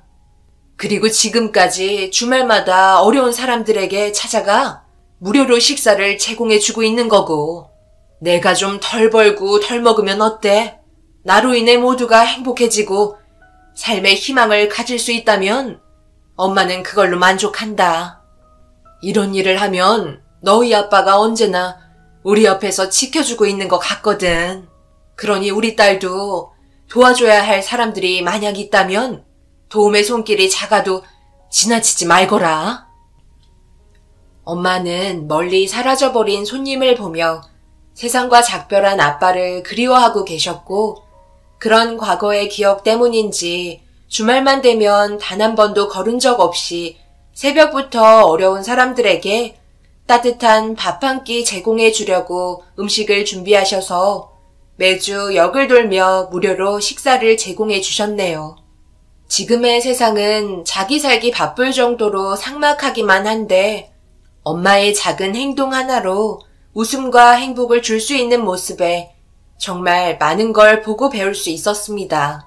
그렇게 한참 동안 엄마와 손님이 떠나고 보이지 않는 한 곳을 응시하며 한결 편안해진 마음을 가진 채 식당으로 들어왔어요. 잔반 하나 남기지 않고 깨끗하게 비운 그릇들을 치우며 집으로 들어가려 정리하고 있는데 갑자기 예비 시모가 식당 문을 열고 화가 난 얼굴 표정으로 저희를 무섭게 째려보며 들어왔어요. 저런 사람한테 호의를 계속 베풀면 당연하게 생각한다며 엄마가 한 행동이 잘못됐다고 늦은 저녁에 동네가 떠나갈 정도로 소리를 치면서 화를 내셨습니다. 자기는 저런 사람들에게 도움을 주고 싶지 않아 내쳤는데 받아주면 어떡하냐고 엄마의 행동을 이해하려 하지 않았어요. 예비 신랑이 급하게 들어와 죄송하다며 술이 과한 것 같다고 시모를 데리고 급하게 밖으로 나가려던 순간 시모의 입에서 해서는 안 될 말이 튀어나왔고 그로 인해 저희는 너무 큰 충격과 상처를 받았네요. 이렇게 한다고 저 사람들이 알아줄 것 같아? 그때뿐이라고. 왜 이렇게 미련한 짓만 골라서 하는 거야? 내가 사돈지간을 떠나? 같은 나이 친구로서 개인적으로 한마디 할게. 너 이러는 거 아무 소용없어. 매주 밥차 운영하는 거? 그거 다른 사람 패나 불리는 짓이지. 정작 너희 딸 배는 채워주지 못하고 있잖아. 그거 아껴서 너희 딸 시집 가는데 돈이나 더 보태고 필요한 거 뭐라도 하나 사주는 게 훨씬 이득인 거야. 왜 이렇게 미련한 짓을 골라서 하는지 나는 이해할 수가 없어. 네가 이런다고 세상이 좋아졌니? 달라졌어? 너는 그냥 세상 떠난 너희 남편 그리워서 이런 짓을 하는 거잖아. 정신 좀 차리고 지금 네 앞에 있는 너희 딸 좀 봐봐. 배 아파 낳은 자식 식당 일 시키는 게 너는 좋니? 한 푼이라도 더 벌어서 좀 더 잘 살아야 할 거 아니야. 이 미련한 거 사. 내가 오늘 술 좀 먹은 김에 그동안 속으로만 생각했던 것들 죄다 끄집어내야 되겠다. 평생을 그렇게 살아봐봐. 달라지는 게 있나? 나중에는 너희 딸에게 무료 밥차 계속 운영하라고 고생을 물려주는 건 아니지? 정신 차리고 현실을 봐. 그 돈 모았으면 30평대 아파트에는 들어갔지.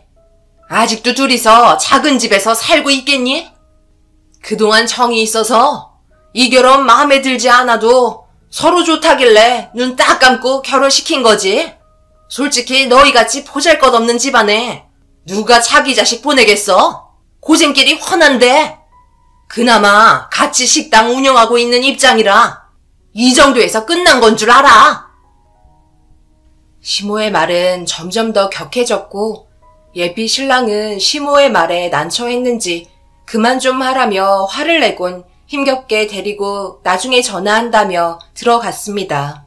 시모의 폭언에 엄마와 저는 그 모습을 멍하니 지켜보고 있었어요. 성격이 좀 드센 편이긴 했었지만 그렇다고 대놓고 막말을 하신 적은 없었거든요. 그런데 이번에는 선을 너무 많이 넘은 것 같아 결혼에 대해 다시 생각해봐야 할 것 같았어요. 아무리 엄마와 같은 나이고 그동안 알고 지낸 세월 때문에 친구처럼 지냈다고는 해도 술 기운을 빌려 속에 있던 감정을 터뜨려 막말을 한다는 건 용서해주기 힘들었네요. 엄마도 꽤나 충격과 상처를 받았는지 그릇을 정리하고 있던 손이 떨리고 있었습니다. 서둘러 집에 들어가는 게 좋을 것 같아 적당히 정리하고 엄마와 함께 집으로 들어갔어요. 그렇게 집에 도착해 건물 안으로 들어와 계단을 올라가고 있는데 갑자기 엄마가 저에게 미안하다며 자기 생각이 짧았다는 말을 꺼내셨어요. 시모가 한 말에 대해 상처를 많이 받으셨는지 엘리베이터도 없어서 계단을 올라 5층까지 걸어가야 하는 형편에 자기 딸 앞날도 신경 안 쓰고 살아온 것에 대해 후회를 하려고 하는 엄마의 모습에 양손을 잡고 침착하게 얘기했어요. 세상을 살면서 돈보다 더 가치 있는 삶을 배웠다고 절대 안 좋은 방향으로 생각하지 말라며 눈에 눈물이 고여있는 엄마를 안아주며 지금의 삶에 엄청 만족해하며 살고 있으니 시모가 한 얘기에 대해서 상처받지 말라고 엄마의 감정을 진정시켜 주었습니다. 그렇게 집에 들어와 눈을 붙인 뒤 아침이 밝자 제 눈치를 보며 선뜻 움직이지 못했던 엄마를 이끌고 새벽같이 식당으로 향했습니다. 전날에 준비한 음식들을 밥차에 싣고 계획했던 역으로 향했어요. 그리고 한 곳에 자리를 잡아 점심 식사 준비를 하며 밝은 얼굴로 엄마와 함께 묵묵히 음식을 만들었고 그 사이 정해진 날짜에 어김없이 찾아와 주신 분들과 반갑게 인사를 주고받았어요. 오늘따라 연희 얼굴이 한층 더 밝은데 조만간 결혼한다고 벌써부터 들떠 있는 거야. 결혼해도 우리 얼굴 보러 너희 엄마랑 자주 와줄 거지? 우리가 너희 엄마랑 연희가 해준 점심을 먹고 일주일이 행복하다고. 이렇게 멀리까지 찾아와 준 게 너무 고맙네. 정말 쉽지 않은 일인데 이런 관심 하나에 우리가 살고자 하는 의욕이 생긴다고. 그러니 염치 없지만 정해진 날짜에 빠지지 않고 우리 얼굴 보러 와줄 수 있는 거지. 그리고 이거 별거 아닌데 그동안 노인네들끼리 공병이랑 폐지 주워서 돈 좀 모았어. 연희 결혼식인데 갈 수는 없으니 결혼 축하금이라도 줘야 할 거 아냐. 우리 마음이니 얼마 되지 않지만 받아주게. 그리고 행복하게 살아. 연희가 행복해야 너희 엄마가 힘을 낼 수 있는 거야.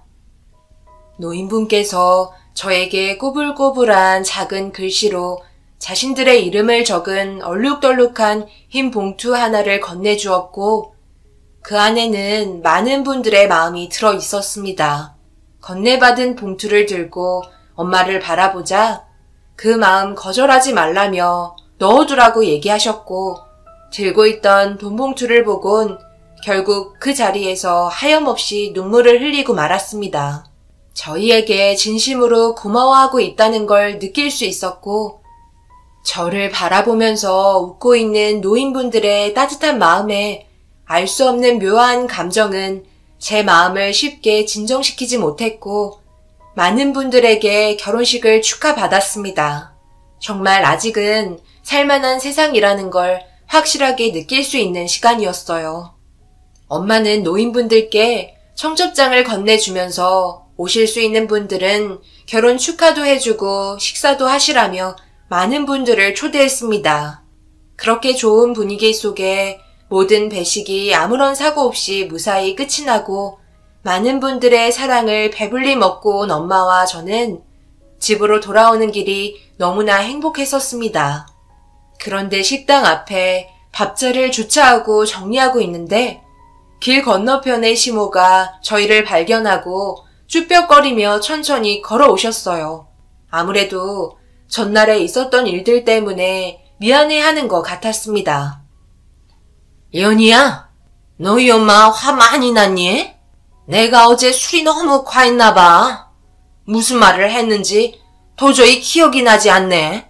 우리 아들이 어제 있었던 일에 대해 대충 설명했는데 진심이 아닌 거 잘 알고 있지? 정말 미안하다. 술이 원수지. 상처받았다면 내가 진심으로 사과할게. 그러니 너희 엄마 좀 불러줄 수 있겠니? 한두 번 얼굴 볼 사이도 아닌데 빨리 풀어야지. 풀고 자시고 할 게 뭐가 있어? 사람 사는 인생 전부 다른걸. 당연히 서로 생각하는 것 또한 다른데 그런 말 할 수도 있는 거지. 각자 알아서 자신의 삶에 만족하며 살면 되는 거야. 하지만 나도 친구로서 한마디 충고는 해줘야 할 것 같아. 남의 집안 함부로 판단하고 비하하는 행동은 하지 말아줬으면 좋겠어. 가진 게 없다고 그 사람의 인격까지 모독하는 건 잘못됐다고 생각해. 결혼식 얼마 남지 않았는데 계속해서 얼굴 붉히면 좋을 거 없잖아? 서로 지켜야 할 건 지키자고. 시모는 엄마의 말에 자기가 100번 잘못했다며 용서를 구했고, 그렇게 심각해질 것만 같았던 분위기는 금세 좋아졌어요. 엄마는 시모에게 술 좀 줄이라고 얘기했지만 어느 순간부터 손님이 뚝 떨어져 음식 회전이 되지 않아 폐기 처분해야 되는 음식물들이 점점 많아지면서 시모는 좀처럼 술을 끊지 못했었어요. 그렇다고 음식 맛이 변한 것도 아니고 반찬 같은 경우 저희 집에서 봤기 때문에 문제될 건 하나도 없었습니다. 그에 반해 저희 식당은 꾸준하게 손님이 방문했고 점심시간만 되면 줄까지 서서 대기하게 되는 현상까지 발생되었어요. 시댁식당도 사람은 언제나 시끌벅적하게 많았었는데 너무 상반되게 손님이 차이가 나자 뭔가 이상하다고 생각하고 있던 그때 손님 한 분이 일행분들과 대화를 나누면서 듣게 된 말에 경악을 금치 못했습니다. 시댁 식당이 상당히 안 좋은 소문이 돌기 시작하면서 그 사실이 인터넷에 떠돌고 있었던 거였고 급하게 확인을 하자 시모가 남이 먹다 남은 음식의 반찬을 다른 분들에게 다시 재사용하고 있었습니다. 음식점을 운영한다면 절대 해선 안 될 행동을 시모가 몰래 재사용하다가 누군가가 찍은 영상에 모두 들통나게 되었네요. 급하게 예비 신랑을 불러 그동안 왜 식당 운영이 되지 않았는지 알려주었고 시댁 식당은 난리가 나고 말았습니다. 저녁이 되고 모두가 함께 모여 회의를 했어요. 이제 곧 한 가족인데 모른 척 할 수 없는 상황이라 잃어버린 손님들의 민심을 되돌려야만 했습니다. 하지만 벌써 신용을 잃어 등을 돌려버린 손님들을 상대로 해결 방법이 떠오르지 않았어요. 더군다나 삽시간에 온 동네에 퍼져버린 소문의 불길은 쉽게 사그라들지 않았고 식당은 폐업해야 될 위기까지 오게 되었네요. 그동안 열심히 운영해왔던 식당이 한순간에 무너지는 걸 직접 두 눈으로 보게 되니 민심이 얼마나 무서운 건지 느낄 수 있었고 결국 다른 지역에서 장사를 해야만 할 정도로 안 좋은 상황까지 이어졌어요. 시모가 공개적으로 사죄하는 안내문을 붙이고 글을 올렸지만 손님들은 시모의 말에 귀를 기울이기는커녕 그동안 식당을 운영하면서 보게 된 인성들까지 거론되는 현상만 만들어 불난 집에 더 큰 불을 붙이고 말았네요. 순식간에 찾아온 적자 현상에 예비 신랑 또한 많은 고민과 괴로움에 힘들어했고 일주일 앞으로 다가온 결혼식에도 차질이 생겼습니다. 시댁 집안과 저희 집안이 결혼하면 시댁 식당처럼 되는 거 아니냐는 좋지 않은 소문들까지 맴돌았어요. 하지만 예비 신랑과 저는 서로 진심으로 사랑하고 있었고 그동안 알고 지내면서 둘 사이 전혀 문제 없었기 때문에 예정대로 결혼식은 진행하기로 했어요. 그리고 등을 돌린 손님들에게는 노력하는 모습을 보여줘야 하는 시간이 필요하다는 결론이 내려졌고 최대한 서로 도와가며 시댁 식당이 다시 예전의 모습으로 돌아오길 바랬습니다. 그렇게 결혼식 당일이 되었고 저희를 부축해 주기 위해 많은 분들이 식장을 방문해 주셨어요. 그런데 예상하지 못한 광경이 펼쳐졌네요. 그동안 엄마가 밥차를 운영하면서 전국을 돌아다니셨는데 그 고마움을 표현하고자 제 결혼식을 축하해 주시려고 전국에 계셨던 분들이 엄청나게 많이 찾아와 주셨어요. 저를 항상 딸처럼 생각해 주신 분들께서 결혼 축하한다며 따뜻한 미소를 건네주시는데 그 모습에 너무 감동을 받아 화장이 번질 정도로 눈물을 흘리고 말았네요. 결국 화장을 다시 고친 뒤 신부 대기실로 들어가려고 하는데 엄마가 어느 일행분들과 반갑게 인사를 주고받고 있었어요. 한참 동안 서로 웃으며 밝게 대화하는 모습에 처음 보는 분들이라 누구냐고 물어보니 제가 태어나기 전에 식당 일을 함께 운영했었던 옛 동료들이라며 지금은 전부 식당 사장이라고 국내에서 손가락에 꼽힐 만큼 크게 운영을 하고 있다는 말을 들을 수 있었어요. 시모는 옆에서 자연스럽게 인사를 건네며 인맥을 쌓고 계셨어요. 그동안 엄마가 쌓아오신 인품이 헛되지 않았다는 걸 그날 정말 많이 느꼈었네요. 그렇게 결혼식의 시작을 알리는 노랫소리가 흘러나오면서 떨리는 마음 붙잡고 식을 진행하게 되었어요. 아빠가 없는 저를 배려해 신랑과 함께 입장을 하려는데 갑자기 뒤에서 꽤나 시끄러울 정도로 웅성거리는 소리가 들리더라고요. 결국 고개를 돌려 뒤를 바라보니 엄마의 옛 동료분들이 형사분들을 데려왔고 갑작스러운 돌발 상황에 어리둥절하고 있는데 예비신랑이 난감했는지 왜 그러냐고 어수선해진 분위기 때문에 신경이 날카로워졌을 때 엄마가 급하게 저희 쪽으로 달려왔어요. 무슨 일이냐고 물어보자 형사는 예식장 안에 범인이 있다며 식장 안의 모든 입구를 봉쇄시켰고 엄마의 동료분들과 함께 누군가를 찾으려고 많은 사람들 사이를 돌아다니며 얼굴을 확인하고 있었어요. 왜 그러냐고 엄마가 재차 물어보자 엄마의 동료분들과 형사는 시모를 찾고 있었어요. 맨 앞자리에 앉아 계셔야 할 시모가 보이지 않았고 아버님은 형사에게 급하게 화장실 간다고 말하던 순간 화장실에서 천천히 걸어 나오고 있던 시모를 형사들이 연행했고 갑자기 엄마의 동료분들이 시모의 머리채를 잡고 난리를 치며 저에게 결혼하지 말라고 소리를 질렀습니다. 순식간에 결혼식장은 엉망진창이 되어버린 상태로 영문도 모른 채 머리가 헝클어진 시모를 바라보고 있는데 정신이 나간 사람처럼 웃고 있었어요. 네가 감히 내가 소중하게 생각하는 사람의 인생을 망치려 해? 이런 짓을 꾸며놓고 네 자식한테 부끄럽지도 않아? 내가 뭘 어쨌길래 그러시나? 내가 봤을 때 너희들이 더 큰 잘못을 저지른 것 같은데 감히 내 머리채를 잡아? 거기에다가 우리 아들 결혼식까지 망쳐? 금전적인 손해가 얼마나 많은지 알고 있지? 오늘 잘 걸렸다. 너희들 돈 많은가 봐. 이참에 돈 좀 뜯어보자. 더 흔들어봐. 내 머리채 잡고 더 흔들어 보라고. 이봐요 형사 양반. 저를 잡는 게 아니라 저 사람들을 잡아야죠. 연희야, 미안하지만 이 결혼 물러야겠다. 너희 집안 쫄딱 망하게 될 뻔했어. 저 사람이 무슨 짓을 저질렀는지 알아? 글쎄 너희 식당에 사람을 시켜서 만들어 놓은 음식에 전부 설사약을 넣으라고 지시했다고.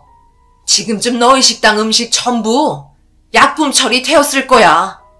나 참 어이가 없어서 결혼식을 진행하는 사이 식당에 사람이 없는 틈을 타서 모든 음식에 전부 약품 처리하게 사람을 시켰다는 게 말이 되니? 엄청 놀란 얼굴 표정을 보이시네. 내가 어떻게 알았냐고? 그쪽이 떨어뜨린 이 핸드폰 여기로 약품 처리 끝났다며 오늘 내로 잔금 입금하라는 전화가 왔더라. 벌써 형사들 동원해 그 사람들 벌써 다 잡아놨고 진술도 받았어. 사람 이하의 짓을 해놓고 결혼까지 시키려는 이유가 뭐야? 그게 뭐 어때서? 나만 망가질 이유 없잖아. 우리 식당은 망해가고 있는데 반대로 옥자재는 항상 부족한데도 잘 되고 있잖아. 그런 모습이 꼴보기가 싫어서 무너지는 게 보고 싶었다. 그래서 폐업하면 다른 지역으로 이사해서 결혼도 했겠다. 일 시켜 먹으려 했지. 돈도 굽고 반찬도 공짜로 만들어주니 얼마나 좋아. 그런데 내가 세운 계획이 실패해버렸네. 이제 어쩔 건데? 결국 아무도 음식 먹지 않았잖아. 그럼 된 거 아냐? 옥자재는 항상 저랬어. 자기는 착한 척 뭐든 베풀어주고 인심 좋은 사람처럼 이미지 쌓아나가는 게 꼴보기가 싫었다고. 너의 그 가식적인 행동이 언제까지 갈 것 같아? 더 이상 참을 수 없었는지 엄마는 시모의 얼굴에 손을 올려 붙였고 시모 또한 엄마의 얼굴에 손을 올려 붙였어요. 엄마는 눈물을 흘리며 시모의 얼굴에 다시 손을 올렸고 결국 시모는 고개를 떨구고 말았습니다. 저희 집안이 항상 부족해 보였는데 뭐든지 잘 되고 있는 모습이 너무 꼴보기 싫었대요. 가진 게 오히려 많았던 자기들은 한순간에 무너져 버렸는데 되려 저희 식당은 잘 되고 있으니 그게 너무 배가 아팠다며 자신의 잘못된 행동에 대해 결국 인정하고 말았습니다. 그런데 어느 한 남성분이 다가오셨고 엄마에게 귓속말로 무슨 말을 하고 있었어요. 엄마의 얼굴 표정은 점점 굳어졌고 시모를 향해 목이 찢어져라 소리를 치며 부조금 어디 갔냐고 화를 내고 있었습니다. 알고 보니 엄마에게 귓속말을 하신 분은 보조금을 대신 받아주신 분이셨는데 노인분들이 많이 오면서 부조금 또한 늘어나자 시모가 부조금 보는 남자에게 다가가 결혼식 비용 중간 결제해야 된다며 신랑 측 걸 가져가면서 신부 측 것까지 함께 가져갔고 차 트렁크에 실어놓은 것까지 밝혀지고 말았습니다. 많은 사람들의 화를 불러일으키면서 노인분들이 시모를 가만두지 않겠다며 예식장은 난리가 나면서 통제력을 잃어버렸고 결국 예비 신랑과의 결혼은 이루어질 수 없었습니다. 그리고 결혼식과 식당의 음식들에 대해 금전적으로 손해보게 된 부부는 전부 배상을 받았고 예비 신랑과도 파혼하게 되었네요. 시모는 결국 법적인 처벌을 받게 되면서 건너편에 있던 시댁 식당은 폐업을 하고 다른 지역으로 이사를 가게 되었습니다. 그동안 함께 알고 지내면서 시모는 모든 부면이 전부 질투였고 그걸 겉으로 표현하지 않고 지내다가 일이 터지고 말았네요. 모든 일에는 노력이 존재하지 않으면 그 결과는 달지 않고 쓰다는 걸 왜 모를까요? 정말 한심한 것 같습니다. 자신의 욕심만 채우려다 결국 돌이킬 수 없는 상황까지 왔는데도 끝까지 자기가 한 행동에 대해 인정하지 않고 있어요. 지금 현재 어떻게 살고 있는지는 잘 모르지만 얼마 전 들은 바로는 정말 망해서 가족들 전부 뿔뿔이 흩어진 걸로 알고 있어요. 음식점을 운영하려 시도했지만 맛이 형편없다는 이유로 오래가지 못했다네요. 음식에도 사람의 마음이 들어간다는 걸 모르는 것 같습니다. 언젠가 깨닫게 되는 날이 오겠죠. 엄마와 저는 지금 현재 아주 잘 지내고 있어요. 요즘 시기가 좋지 않아 밥차를 운영하지 못하고 있지만 어려운 이웃을 방문해 직접적으로 주말마다 배달하고 있습니다. 저희의 따뜻한 손길이 어려운 이웃들에게 전부 닿길 바라는 마음뿐입니다. 제 사연을 들어주신 여러분들 중에도 경제적으로 많이 힘들고 삶에 지쳐 하루하루 버티기 힘드신 분들이 분명 계실 텐데요. 언제나 희망 잃지 마시고 잠시 주위를 둘러보세요. 당신을 아직까지 아끼고 사랑하는 사람들이 많이 있다는 걸 알 수 있습니다. 언제나 힘내시고 모든 하시는 일이 잘 될 수 있게 멀리에서나마 기도드리겠습니다. 언제나 행복하세요. 감사합니다.